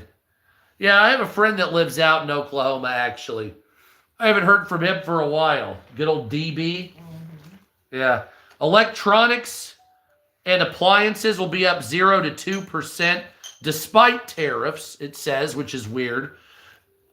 Furniture and household goods up 2 to 4%. Entertainment, such as movies, sports, and streaming, up 2 to 3.5%. Personal care, toiletries, and cosmetics, up 2 to 4%. And tobacco and alcohol, if you smoke or drink, will be up 3 to 5%. I'm assuming weed will be about the same. Expect total costs to rise. So this is the total.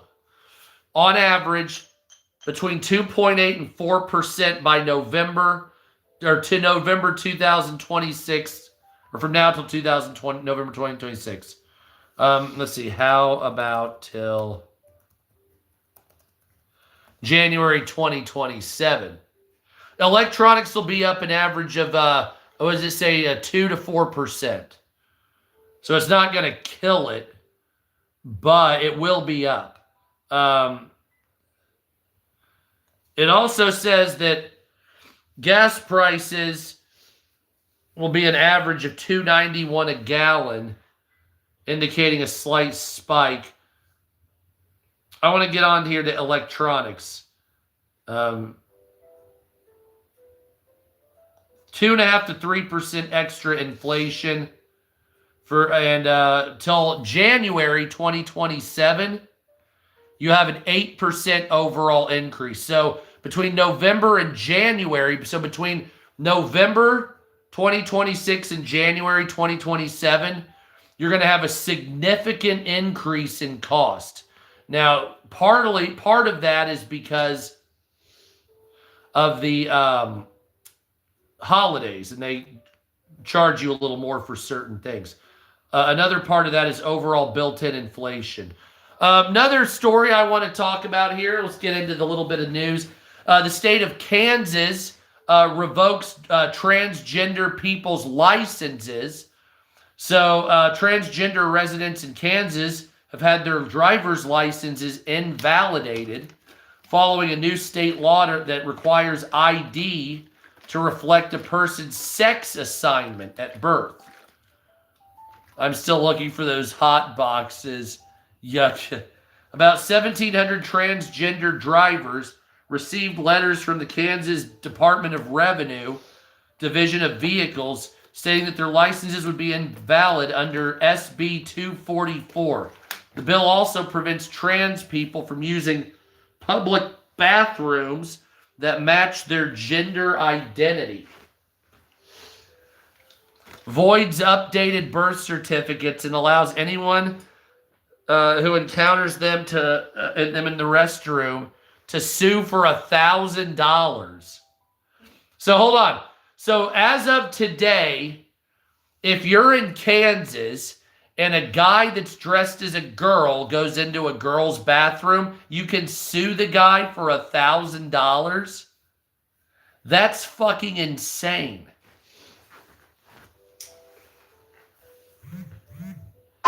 There's got to be a way you can manipulate that. Like have like a trans friend like go in, but it's like a guy you owe money. There's got to be a way to do it. Like you entrap someone with it. You know what I mean? Anyway, sorry about that. Please note that the legislature did not include a grace period for updating credentials. This means that once the law is enacted, your current credentials are invalid immediately, and you're subject to additional penalties if you operate a vehicle without valid credentials. So Kansas has effectively made it so trans people that have changed the identity on their license to match their identity can no longer drive, effectively suspending their license for being trans. The law was fast-tracked through gut and go process, in which the text of one bill can be replaced with new provisions, bypassing committee review and speeding up voting, according to the left-wing fuckhead Guardian News. God damn it. What are you doing to me? You did it.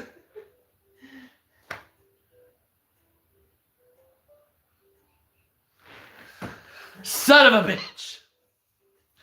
The bill was vetoed by Democrat Governor Laura Kelly, who argued that it was a poorly drafted bill. However, she was overridden by a Republican supermajority last week. This means that 1,700 people in the state of Kansas that have changed their license to reflect their gender identity will now be barred from driving. Activists are saying that it breaks their heart, yada, yada, yada. And a member of the Johnson County, Kansas Diversity, Equity, and Inclusion Coalition expressed concerns the bill was introduced rapidly and creates challenges for trans individuals. Yes, that's exactly. You said it's their sex assigned at birth. Yes. So even if they've had a PP. So yeah, even if their dick's been cut off, they have to be a man. So now they identify as a man with no dick. Yeah, or a girl with an inverted pussy. You Charlie horse your toe? Really? Oh, I love when that happens. So that's fucked up. Kansas residents were permitted to change their genders on their license until 2023, until they were blocked by a lawsuit by Republican State Attorney General Chris Kobach, according to the news outlet. In 2025, transgender residents were once again granted permission to make sex changes, and other Republican Senate Majority Leaders stopped that.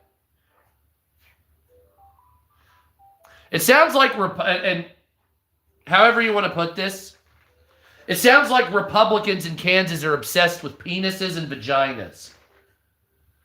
Like, I've been through Kansas. You still have checkpoints on the highway for weed. But like get that together first. This is kind of, well, I guess that wouldn't be inverted. I guess you're right. Would kind of be just kind of, well, it's like a, whatever. You know, like, yeah, exactly.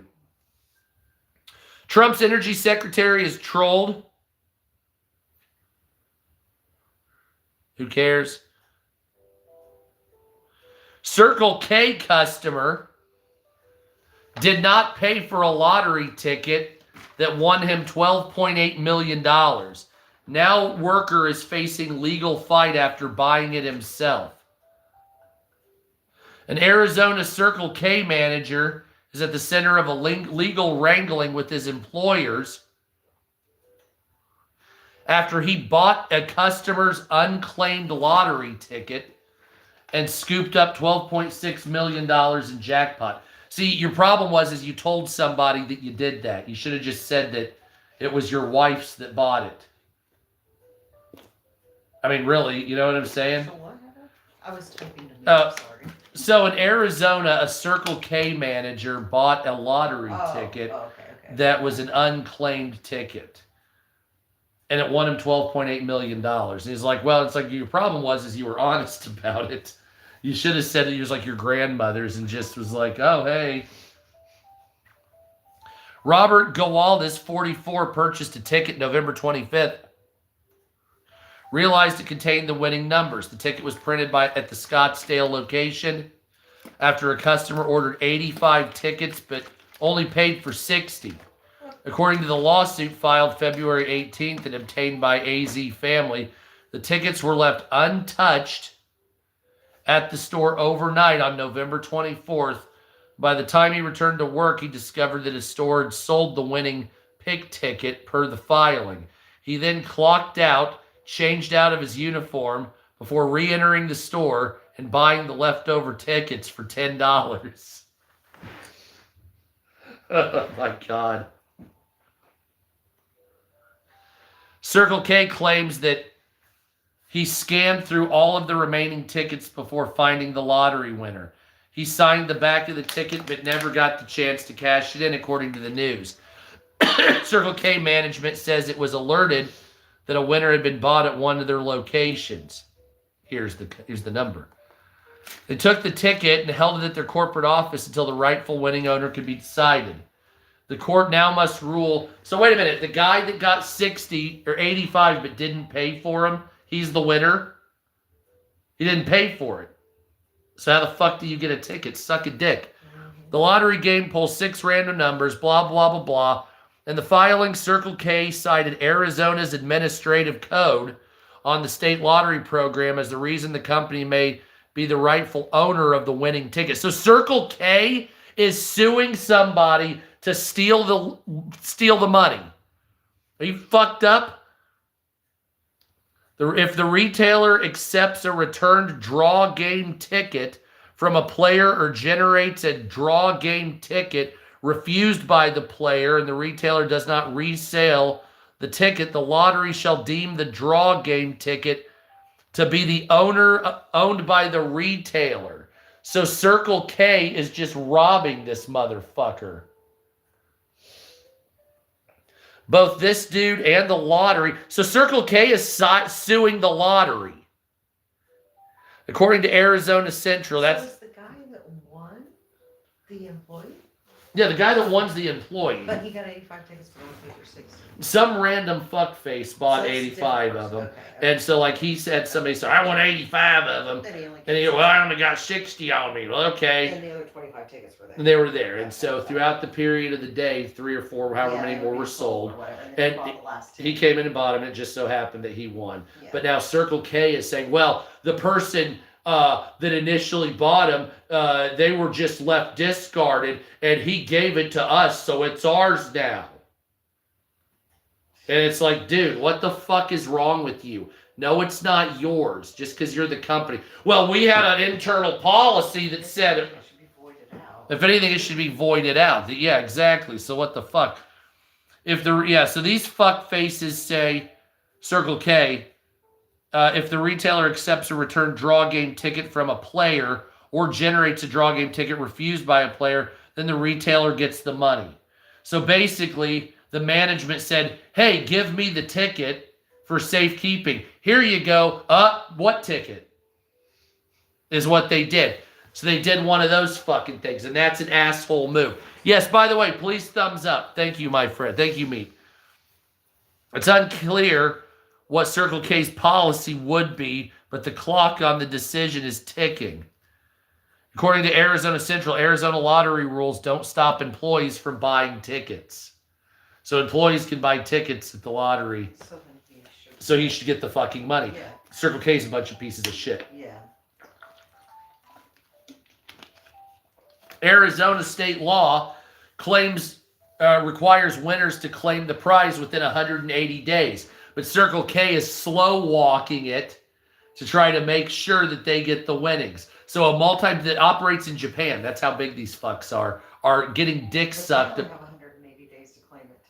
Yeah, but these people suck. Yeah. This means that Maricopa Superior Court has until May to decide who the ticket draw in November belongs to.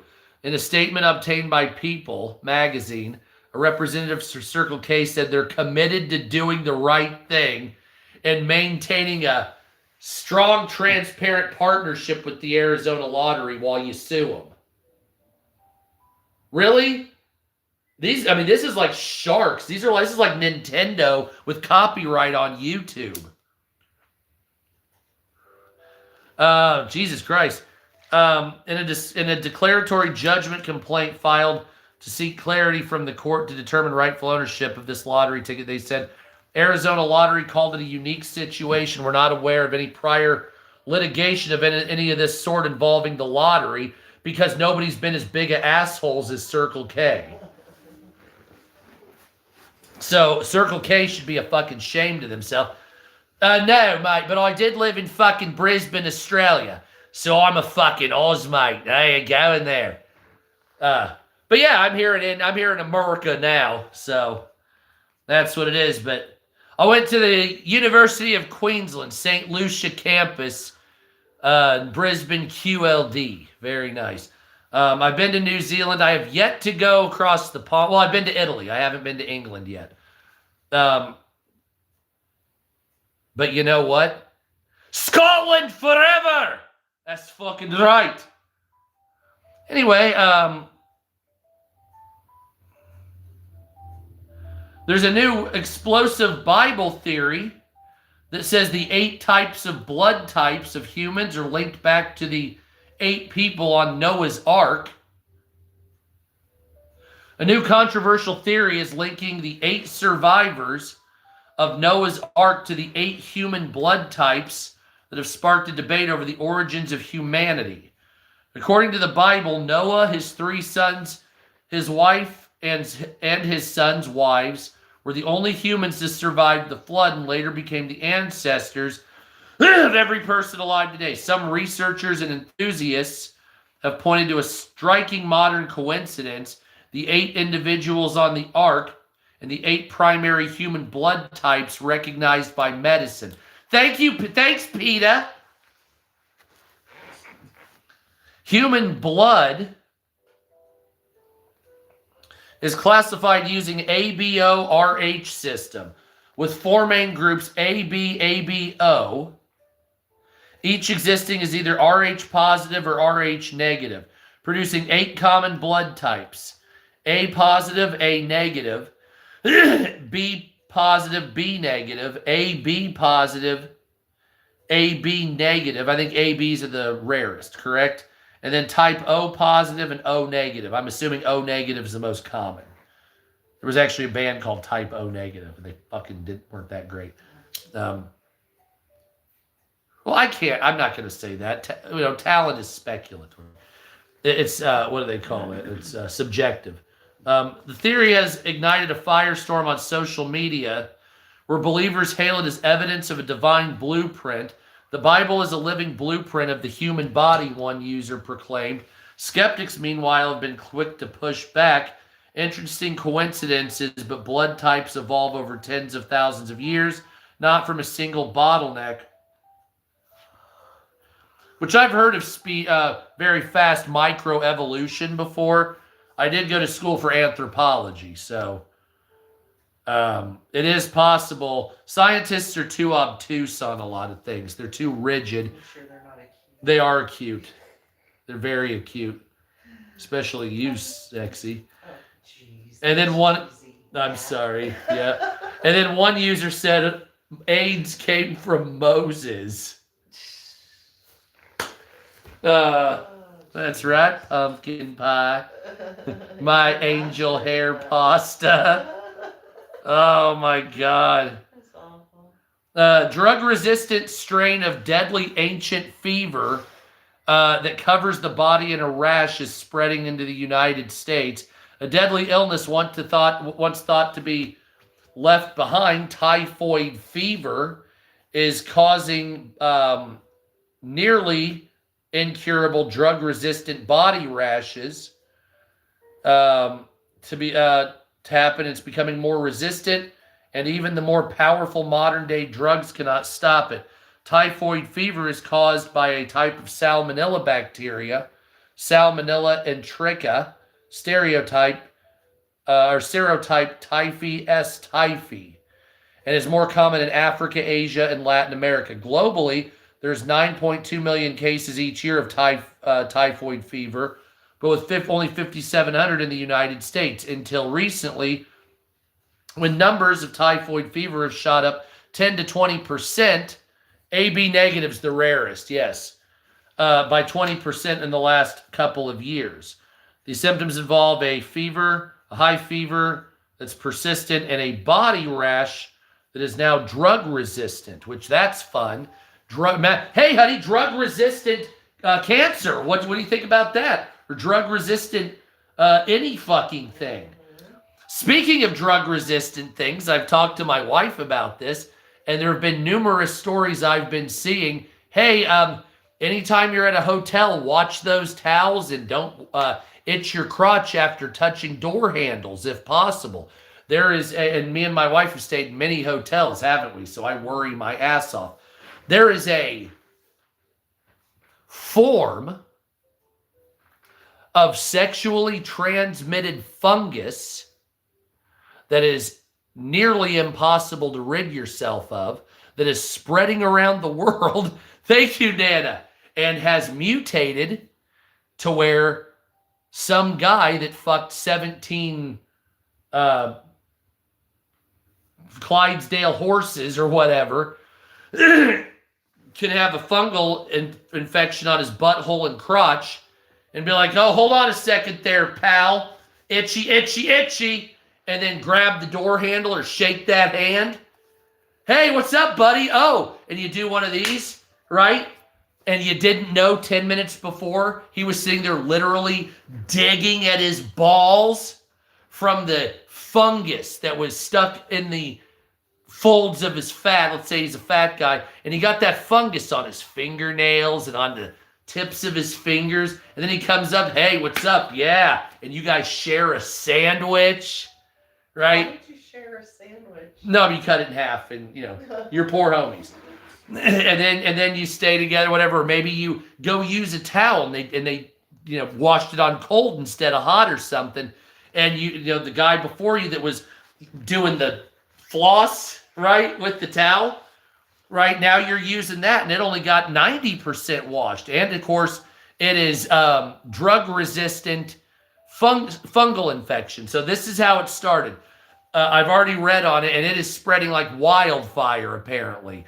So watch the towels, door handles, or any other thing that the public may actually touch, and don't rub your crotch, butthole, or face with it, possibly. I'm assuming those would be the worst places to have it, right? Yeah. So this all started, apparently, from flight attendants that were fucking a bunch of people in the Netherlands. At least that's what I have no idea. I have no idea. That wouldn't that like fucking hurt? Like you would think so. Anyway, nevertheless, it's very bad. They actually have been reporting fungal and eye and retinal fungal infections that actually go to the brain, and the fungus kills you because they can't kill it. So these people in like the Netherlands or whatever, and they were flight attendants, and they were banging a bunch of different dudes or whatever. And then eventually, after 6 years of that or whatever, the fungal infection mutated to where you could just spread it without fucking things. And so now, if all you have to do is have a crossover, right? Where some guy goes crotch digging to hand, crotch digging to glass, towel to balls, something such as that. And then you take that towel and you're on your face. Yeah, feels so good after a hot shower. Then all of a sudden you get nearly incurable ball fungal infection on your nose, face, and eyeballs. Have a look at that. Isn't that fun? Now that's what's been going on right now. But now we've been screaming about it for 2 years. Well, it's now a thing because it's now transferred as a non-sexually transmitted disease. That's the weird thing about it. It initially was only because of fucking other things, right? Like you'd have to have the skin-to-skin contact to actually directly transfer it. But now it's a thing where you can it'll survive on transfer, like under fingernails and on your shit. So you could like sit there and, and then you go up to their lips. They have... Anyway, but yeah, and so you say, well, how do you get rid of it? Well, apparently they're having a hard time doing that. Now that came from the jungles of Africa and the equatorial regions of the world. And somehow it always goes back to one guy fucking an animal. Mm-hmm. If you do realize that so public service announcement for humans out here, I don't know what your life is like. If you fuck animals, it causes horrifying diseases for the human species. Stop doing that. Please, get some help. Really. They were eating pangolins out in China. Remember Wuhan, honey? Mm-hmm. Stop doing these things. Stop fucking animals. That's disgusting. It's a crime, first of all. But second of all, you're creating new, odd, mutated diseases that shouldn't be in the human spectrum. I have a feeling a lot of that comes from Afghanistan and Pakistan. We need Gatlin in here with his suit. Gatlin? Yeah, we need Gatlin with his suit. Anyway, so that's a whole bag of fuck going on in there. That is absolute shit. So, if possible, And I would say, oh no, you just use hand sanitizer. I'm not sure if hand sanitizer really kills. I think it's like a whole thing, isn't it? It's like not a bacteria. I think it's just probably. The Pentagon is now starting to retire dogs in the military and using robot dogs now. Anyway, in other news, Bill Clinton and Hillary Clinton were giving depositions about the Epstein files. Hillary Clinton says she never met Jeffrey Epstein, even though Ghislaine Maxwell, I know it's Ghislaine Maxwell, but Ghislaine Maxwell, so we're calling her that. And that's just whatever. So Ghislaine Maxwell was at Bill and Hillary, or Chelsea Clinton's wedding with Bill Clinton there. I'm assuming Hillary was there, so she's a liar. And then Bill Clinton says he met Epstein was like 37 times down on the island, but they were never anything more than casual business acquaintances for charity. And charity of fucking children. And Bill Clinton says Donald Trump is innocent in explosive Epstein testimony as president tears into Republicans for dragging Donald Trump into the mud. Or Donald Trump says it about Bill Clinton. So this is a weird thing. Let me know if this is kind of like, this is a weird thing. Bill Clinton has allegedly defended Donald Trump during his deposition over his relationship with Jeffrey Epstein. Republican James Comer, chair of the House Oversight Committee, claimed during a break in the Clinton testimony that the former president had absolved Donald Trump. What do you mean by absolving exactly?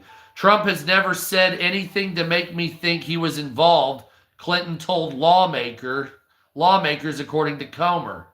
But this characterization was immediately challenged by Representative Robert Garcia, who claimed that what Comer said is not an accurate description.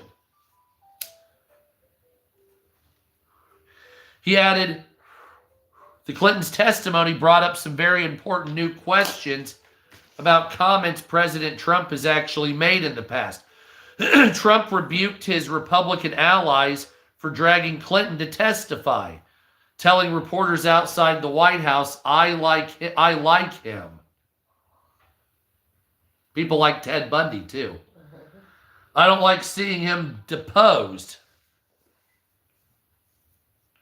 But they certainly went after me, Trump added, as a Clinton became the first former president ever compelled to testify before Congress against his will. Clinton issued a blistering statement insisting, I saw nothing and I did nothing wrong, as he was grilled by the House Oversight Committee on Epstein and the Justice Department's handling of the case.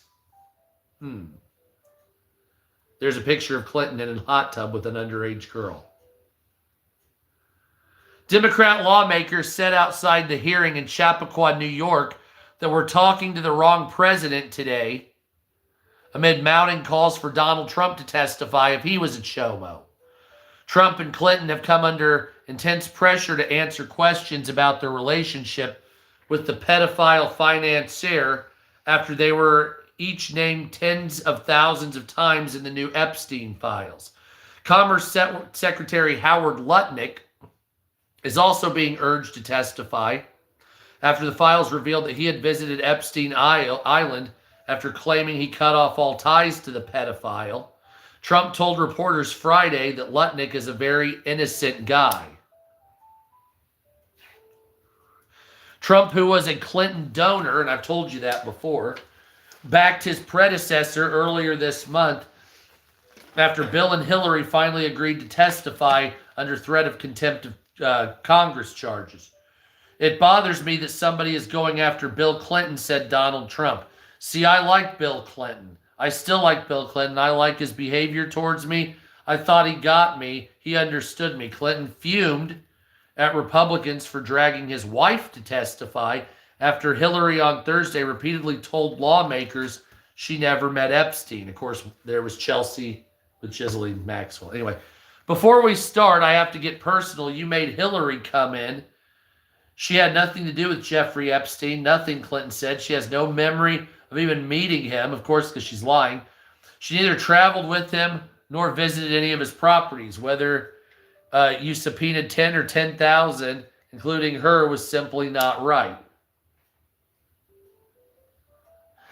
Clinton signaled his answers would echo a phrase synonymous with the scandal-filled presidency: I don't recall. You often hear me say that I don't recall. That might be unsatisfying, but I'm not going to say something I'm not sure of, said Bill Clinton. This was a long time ago, and I am bound by my oath not to speculate or to guess. This is not merely for my benefit, but because it doesn't help you, for me to play detective 24 years later, as he's the one who knows the shit he did. It's like he's talking as it's like a third party. What do we know about Bill Clinton? I don't know. You tell me, Bill. Were you a child molester? Well, Bill Clinton was never a child. It's like, you're him, you fuck. Anyway, lawmakers are grilling Clintons after evidence from the Epstein files revealed new depths of his friendship with the pedophile. Photos released by Congress and the Department of Justice over the last few months show the former president on a private jet with him, with his arm around a young woman, swimming with Maxwell and relaxing in a hot tub with another unidentified woman. I know when I hang out with very light, loose acquaintances, like when BG comes over here, we get in a hot tub with underage girls, right? When anybody just blows into town once every 2 years or whatever, we go to a massage parlor together. I mean, that's what chums do that don't know each other very well, right? Come on, bro, right? That's what you do. No, that's what lifelong friends do. What the fuck are we talking about? That's like somebody that's like, oh, I'll hide shit for that person. Oh, my God. These people believe this shit? Bill Clinton went on 27 trips to Epstein Island. And Epstein had 17 visits to the White House. So come on, this dude was like buying fucking kids to fuck. What are we doing here? Elon Musk's transgender daughter is at a Milan fashion show. Great. One of many. Stephen Colbert cracks another joke about his upcoming cancellation, as Stephen Colbert is now bitter. Dude, you have like a palace that you live in, you fuckwipe. Shut up. Bitter Stephen Colbert cracks another tired joke. Soon to be canceled, Colbert poked fun at the president again Thursday night, this time over his waning State of the Union ratings. An estimated 32.6 million people watched Donald Trump, according to Nielsen. Colbert honed in that the number was smaller than the 36.6 million people who watched Trump's address to Congress in 2019, and the conservatives are even more impressive with 46 million. Trump's talkathon saw 11% decrease, and so Stephen Colbert was literally going, oh, boo, like a child. I hate Stephen Colbert. I have never in my life liked Steve. I'm sorry. Okay, I have to get real with some people here. How can you like Stephen Colbert? How? He was the douchebag to Jon Stewart. He was the fucking lackey, and you put him on, and you made him like he was something. He's not. If you had any semblance, if you wanted a liberal up there, you would have put Jon Stewart as the mainstream. But you didn't do it because you were scared of what he would say. So you put this fucking clown on here for 20 years. It's the same with Jimmy Kimmel. Jimmy Kimmel's a piece of shit. He was from the Man Show. You gussied up a turd and you paid him a bunch of money. There are umpteen hundreds of people that would have done better. Same with Seth Meyers. He should have been gone 5 years ago, maybe 10 years ago. And fucking, what's the guy? Jimmy Fallon? Come on, bro. Like, what are we doing here? There's so many better people out there. And you have these four fucking retards that are all saying the same thing politically. You know, Johnny Carson wouldn't have got that deep with the politics because he entertained people. What's his name? David Letterman, up until the final 2 years, he didn't hear about his politics constantly. He was an entertainer. He wasn't fucking some, you know, well, I want to hear about Trump's ding-a-ling. Was it shaped like a mushroom? The fuck, who gives a shit? By the way, that was in a deposition, too. I'm dead serious. This is a sick fucking world. Stephen Colbert, you are a piece of shit. You can suck the fattest part of my asshole. and you tried that the vaccine dance. Did you ever see? No, you didn't. He's got the whole audience, and he's got dancers coming out in syringes, costumes, telling him to get vaccinated to a little jingle and shit. And oh my God, there was a big star-studded production. It's like, dude, you're buying into this shit.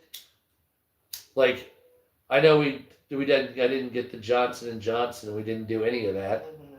By the way, me and my wife are not vaccinated whatsoever with COVID vaccine. Suck my dick. That's right. Yep. I've had it 2 or 3 times, and it gets less every time. It's funny. Let's see what else we got here. Over-the-counter medicine taken by 20 million Americans cause a cascade of life-threatening injuries. Oh, really? Oh, honey. Antacids are causing fucking horrifying health problems. So that means I have to take the fucking GERD?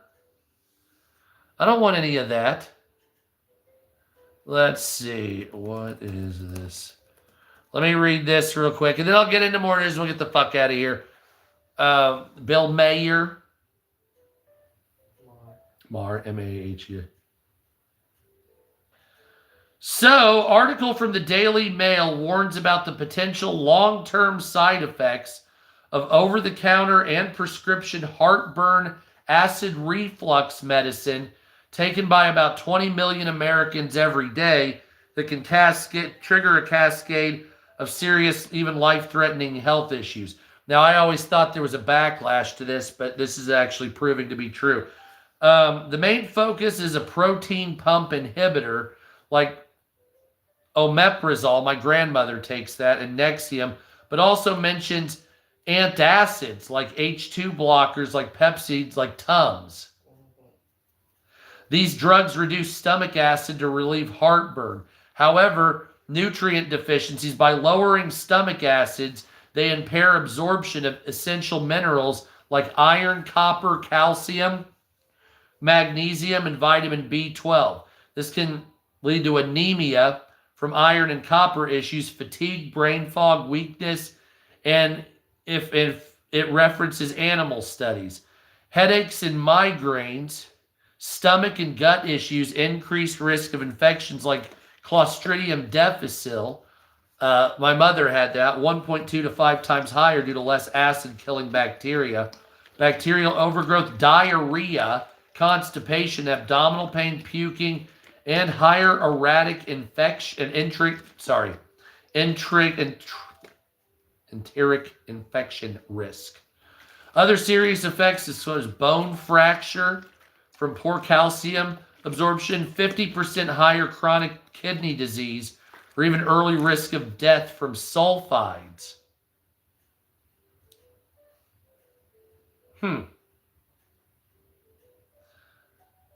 If you're taking these meds, it's worth discussing with your doctor.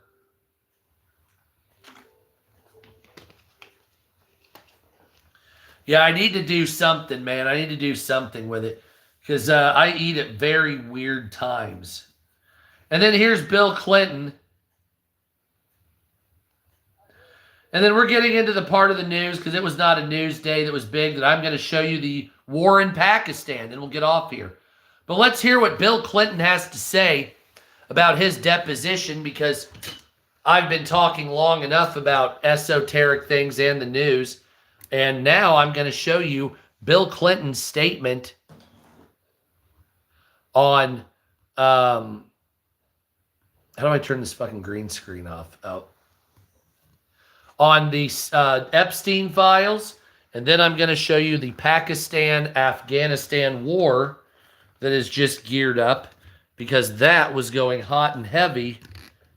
I don't know if it'll be age restricted. I'm sure it will. Isn't everything age restricted, honey? Mm-hmm. My left nut sack is age restricted. Well, the content might harm someone. There might be a pussy out there that wasn't raised right. We have to accommodate for him too, don't we? We got to accommodate for the weakest link as well, that can't take any criticism or fun at all. Because otherwise, what would we be? So here's Bill Clinton. He looks like the kind of guy that would try to fuck your wife. That is not good. Bill, come on, man. And he is. No, he cheats. That's what he does. Didn't he? Yeah, he cheated on Hillary. Of course, to be fair, I don't know if she's a human. She might have teeth for a vagina. I just finished testifying in front of the House Oversight Committee. I did it for two reasons. First, I love my country, including our Constitution. And America was built on the idea that no person is above the law, even presidents, especially presidents, and that we should all live under the same set of rules. This kind of democracy requires every person to play their part. And I hope that by being here today, we can bring ourselves just a little further away from the brink and back to being a country where we can disagree civilly and we can search for truth and justice, and that it outweighs the partisan urge to score points and create spectacle. He kind of looks like, honey. The second Look at me. reason I was there Kind of looks like Bill. the girls and women that flies Jeffrey Epstein destroyed. I mean, not directly, but has that like.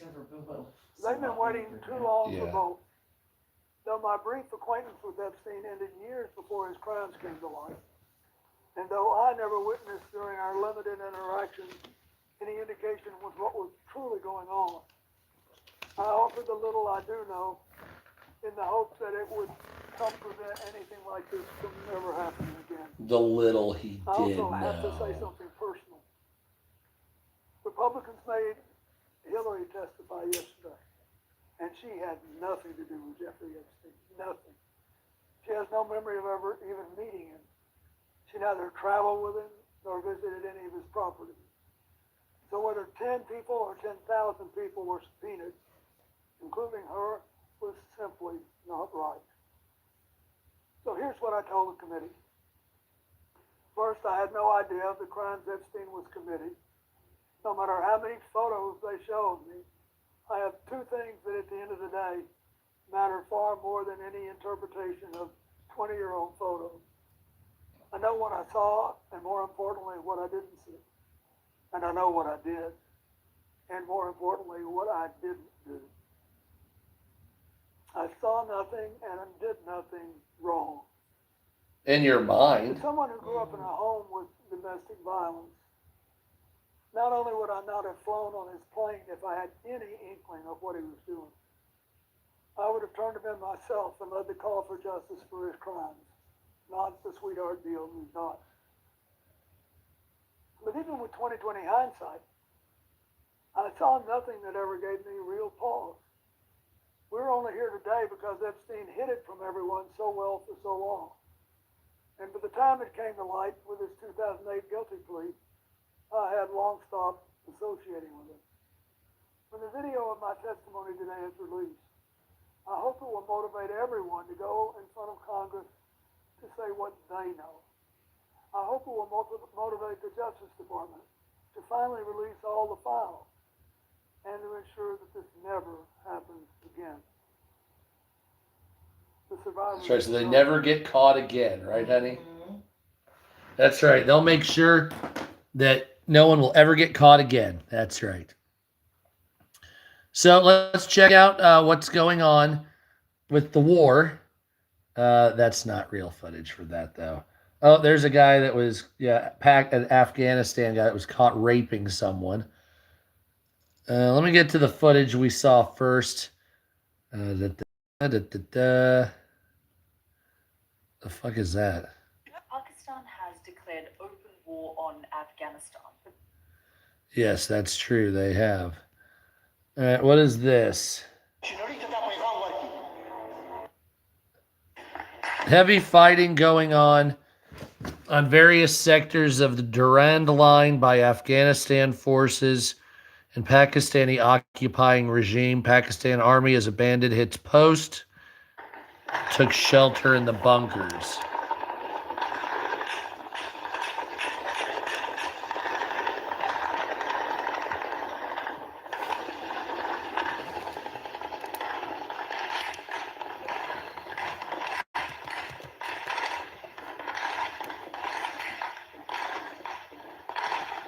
So this is the border between Pakistan and Afghanistan.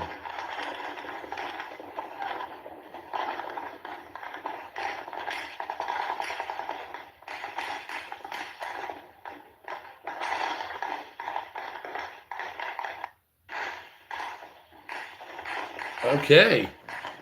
So we got that going on. Iranian IRGC just struck multiple U.S.-backed Jaish al-Adi camps inside Pakistan, who smuggled 400,000 Starlink systems in. So this is the Iranians attacking. And so they took out some shit. Yeah, I'm not exactly sure. They're testing a lot of shit. I know that. But I wanted to show you the initial attacks. What is this? Afghan Taliban have completely vacated the Tokam Gate. The latest video made from Afghanistan reveals the truth. Okay, so it looks like the Taliban are being fucked up. What's this? Pakistani attacks on Taliban. Oh, that's from the 21st, so that's why they're saying this happened. And then, of course, here are rockets being launched targeting the Pakistani military. And those are from Afghanistan. I remember the Afghans are using American equipment to kill. Here's Pakistan's army is sending supplies to the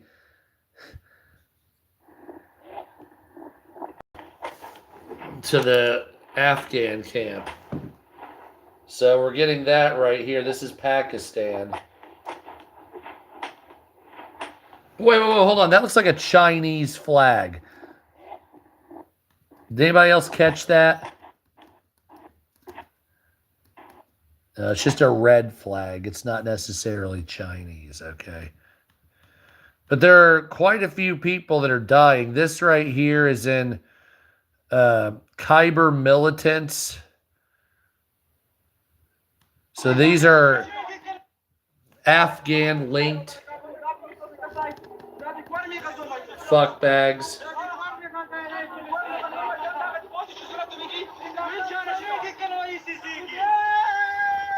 Not Akbar!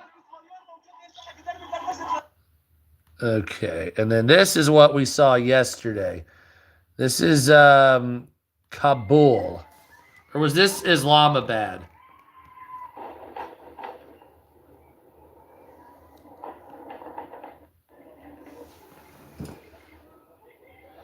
Yeah, I'm not exactly sure why they're fighting.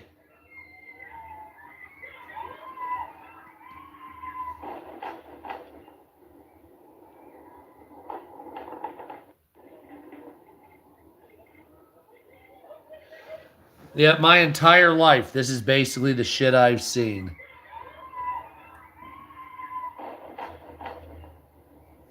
And so, Islamabad was reportedly on fire. Part of it was. Let's go check the latest. Like I said, content filters off. Hope the dicks aren't showing up. Usually, if you look up Afghanistan, you're not going to get a lot of that. Pakistan Army obliterates Taliban post tower near wherever the fuck this is with high precision strikes.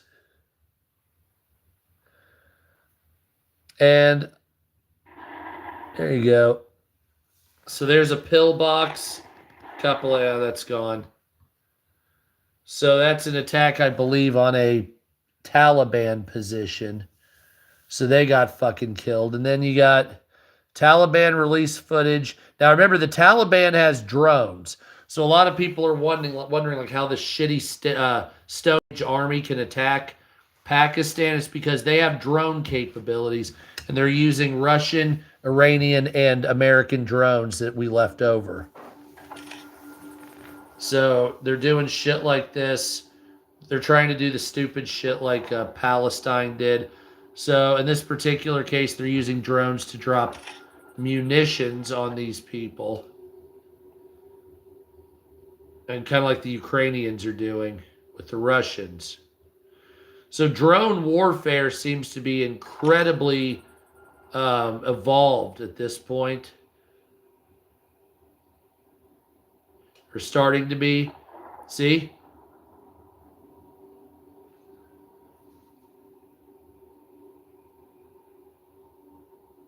And so these are Pakistani positions that are being destroyed by Afghan drones. By the way, don't forget to subscribe if you haven't. Oh, there you go. Took out some of those people.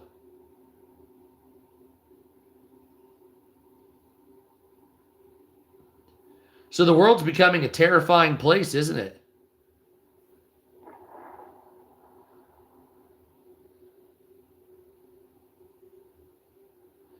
Wait, are they even dropping bombs? Are they just, do they have a weapon attached to it and they're shooting artillery from the sky?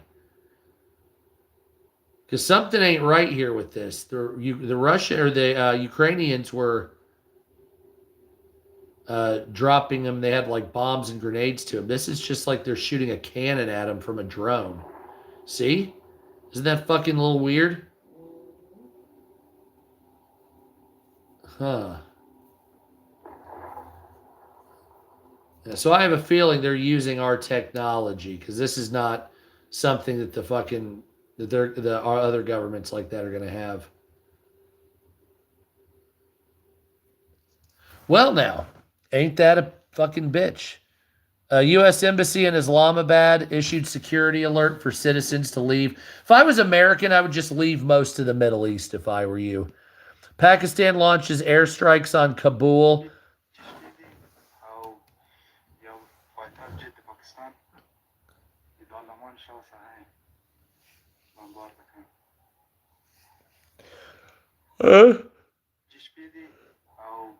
See, I'm still not exactly sure why they're fighting each other.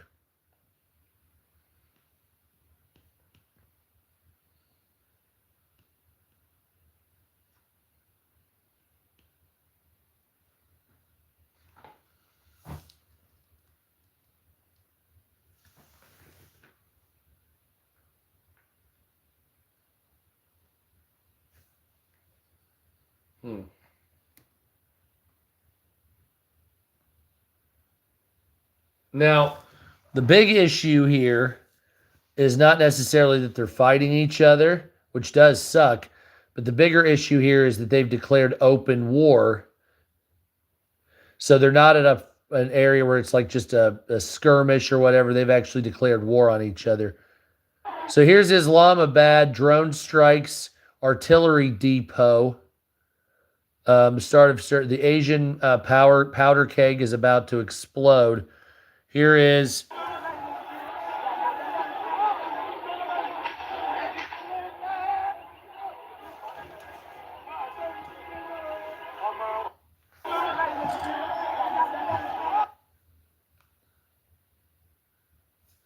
you see, that's the thing. I don't know how they can paint the painting a target thing, like unless they had the munitions with them. It's Afghanistan. They don't have any air power.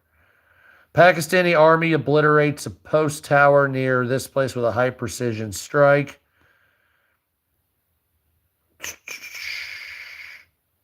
And it looks like shit is still going raw.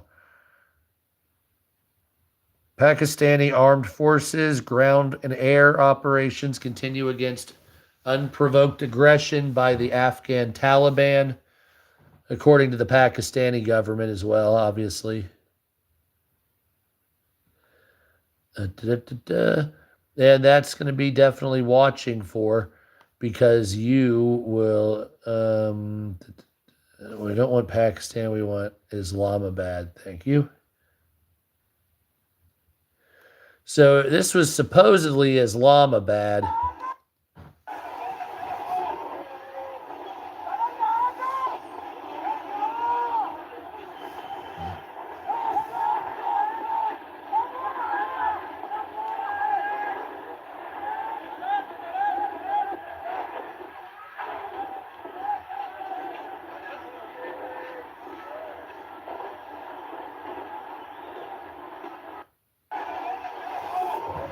So that's Islamabad, Pakistan, earlier.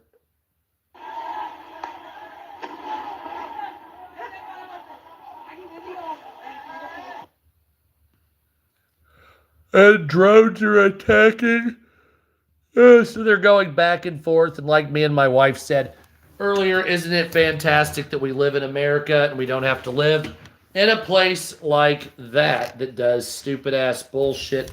And I know we had 9/11 and all that shit, but I would not want to live in an Islamic country, at least not certain ones. That's Afghanistan, Pakistan, Bangladesh, Syria, Lebanon at this point, even though all those are beautiful, or Yemen, a couple of various other ones I wouldn't want to live in just because. So that's the shit that's been going on for today. It's been a light news day. I'm going to have to stop taking antacids, aren't I, honey? Oh, and the Bohemian Grove members have been announced. The ones that we have now are Paul Pelosi, venture capitalist and husband of Nancy Pelosi, Edwin Messi III, former U.S. Attorney General, Bob Inman, retired four-star admiral, Carlos Bay, judge for the U.S. Court of Appeals, James Baker III, former U.S. Secretary of State, and Edwin Fuller, Heritage Foundation, conservative policy maker. Charles Koch of the Koch brothers is in Bohemian Grove. Riley Bechtel, billionaire of some corporation, the Fisher brothers, people who make Gap Incorporated. William Draper, influential venture capitalist and pioneer in the investment industry, and Michael Bloomberg of New York City, and Eric Schmidt, former CEO of Google. If you haven't noticed, all these people are the same people. You keep seeing them recycled over and over. They're all in these clubs together. It's one big club and you ain't in it. Anyway, so that was that. So I'll try a better thumbnail tomorrow, and hopefully we'll have some better news. Starting to get warmer coming up here, so protests will start to begin coming up. Follow me on TikTok, Sup America, and Sup America 2. Follow me here by subscribing. Please subscribe to this page. And also subscribe to Wutai One Nostalgia. WUTAII1 Nostalgia. Wutai One Nostalgia. That is my YouTube channel, my large one. Yeah, they're not even exactly, because they know the jig is up. So that's my gaming channel. Later, if I'm still awake, I might play an old video game, maybe Katamari Damacy. We'll see what happens. And that's what it is. So follow me on X. And if you want me, I'm on Cameo, Sup America over there. So that's what it is. So anyway, yeah, don't forget to subscribe, share, like, hit the notification button. I'm going to go make some more videos on TikTok about archaeology, even though there's not a great deal of news except for the war. What is this? Oh, and then a congressman Representative Neil Dunn of Florida has terminal cancer and or terminal sickness, and he is going to be stepping down. And so now the Democrats and Republicans are about to lose the majority, are about to be equal. Anyway, so that's that. So don't forget to subscribe, share, like, hit the notification button. If you don't like me, block me, and go fuck yourself as always. And see you later. Bye. I'll be back tomorrow.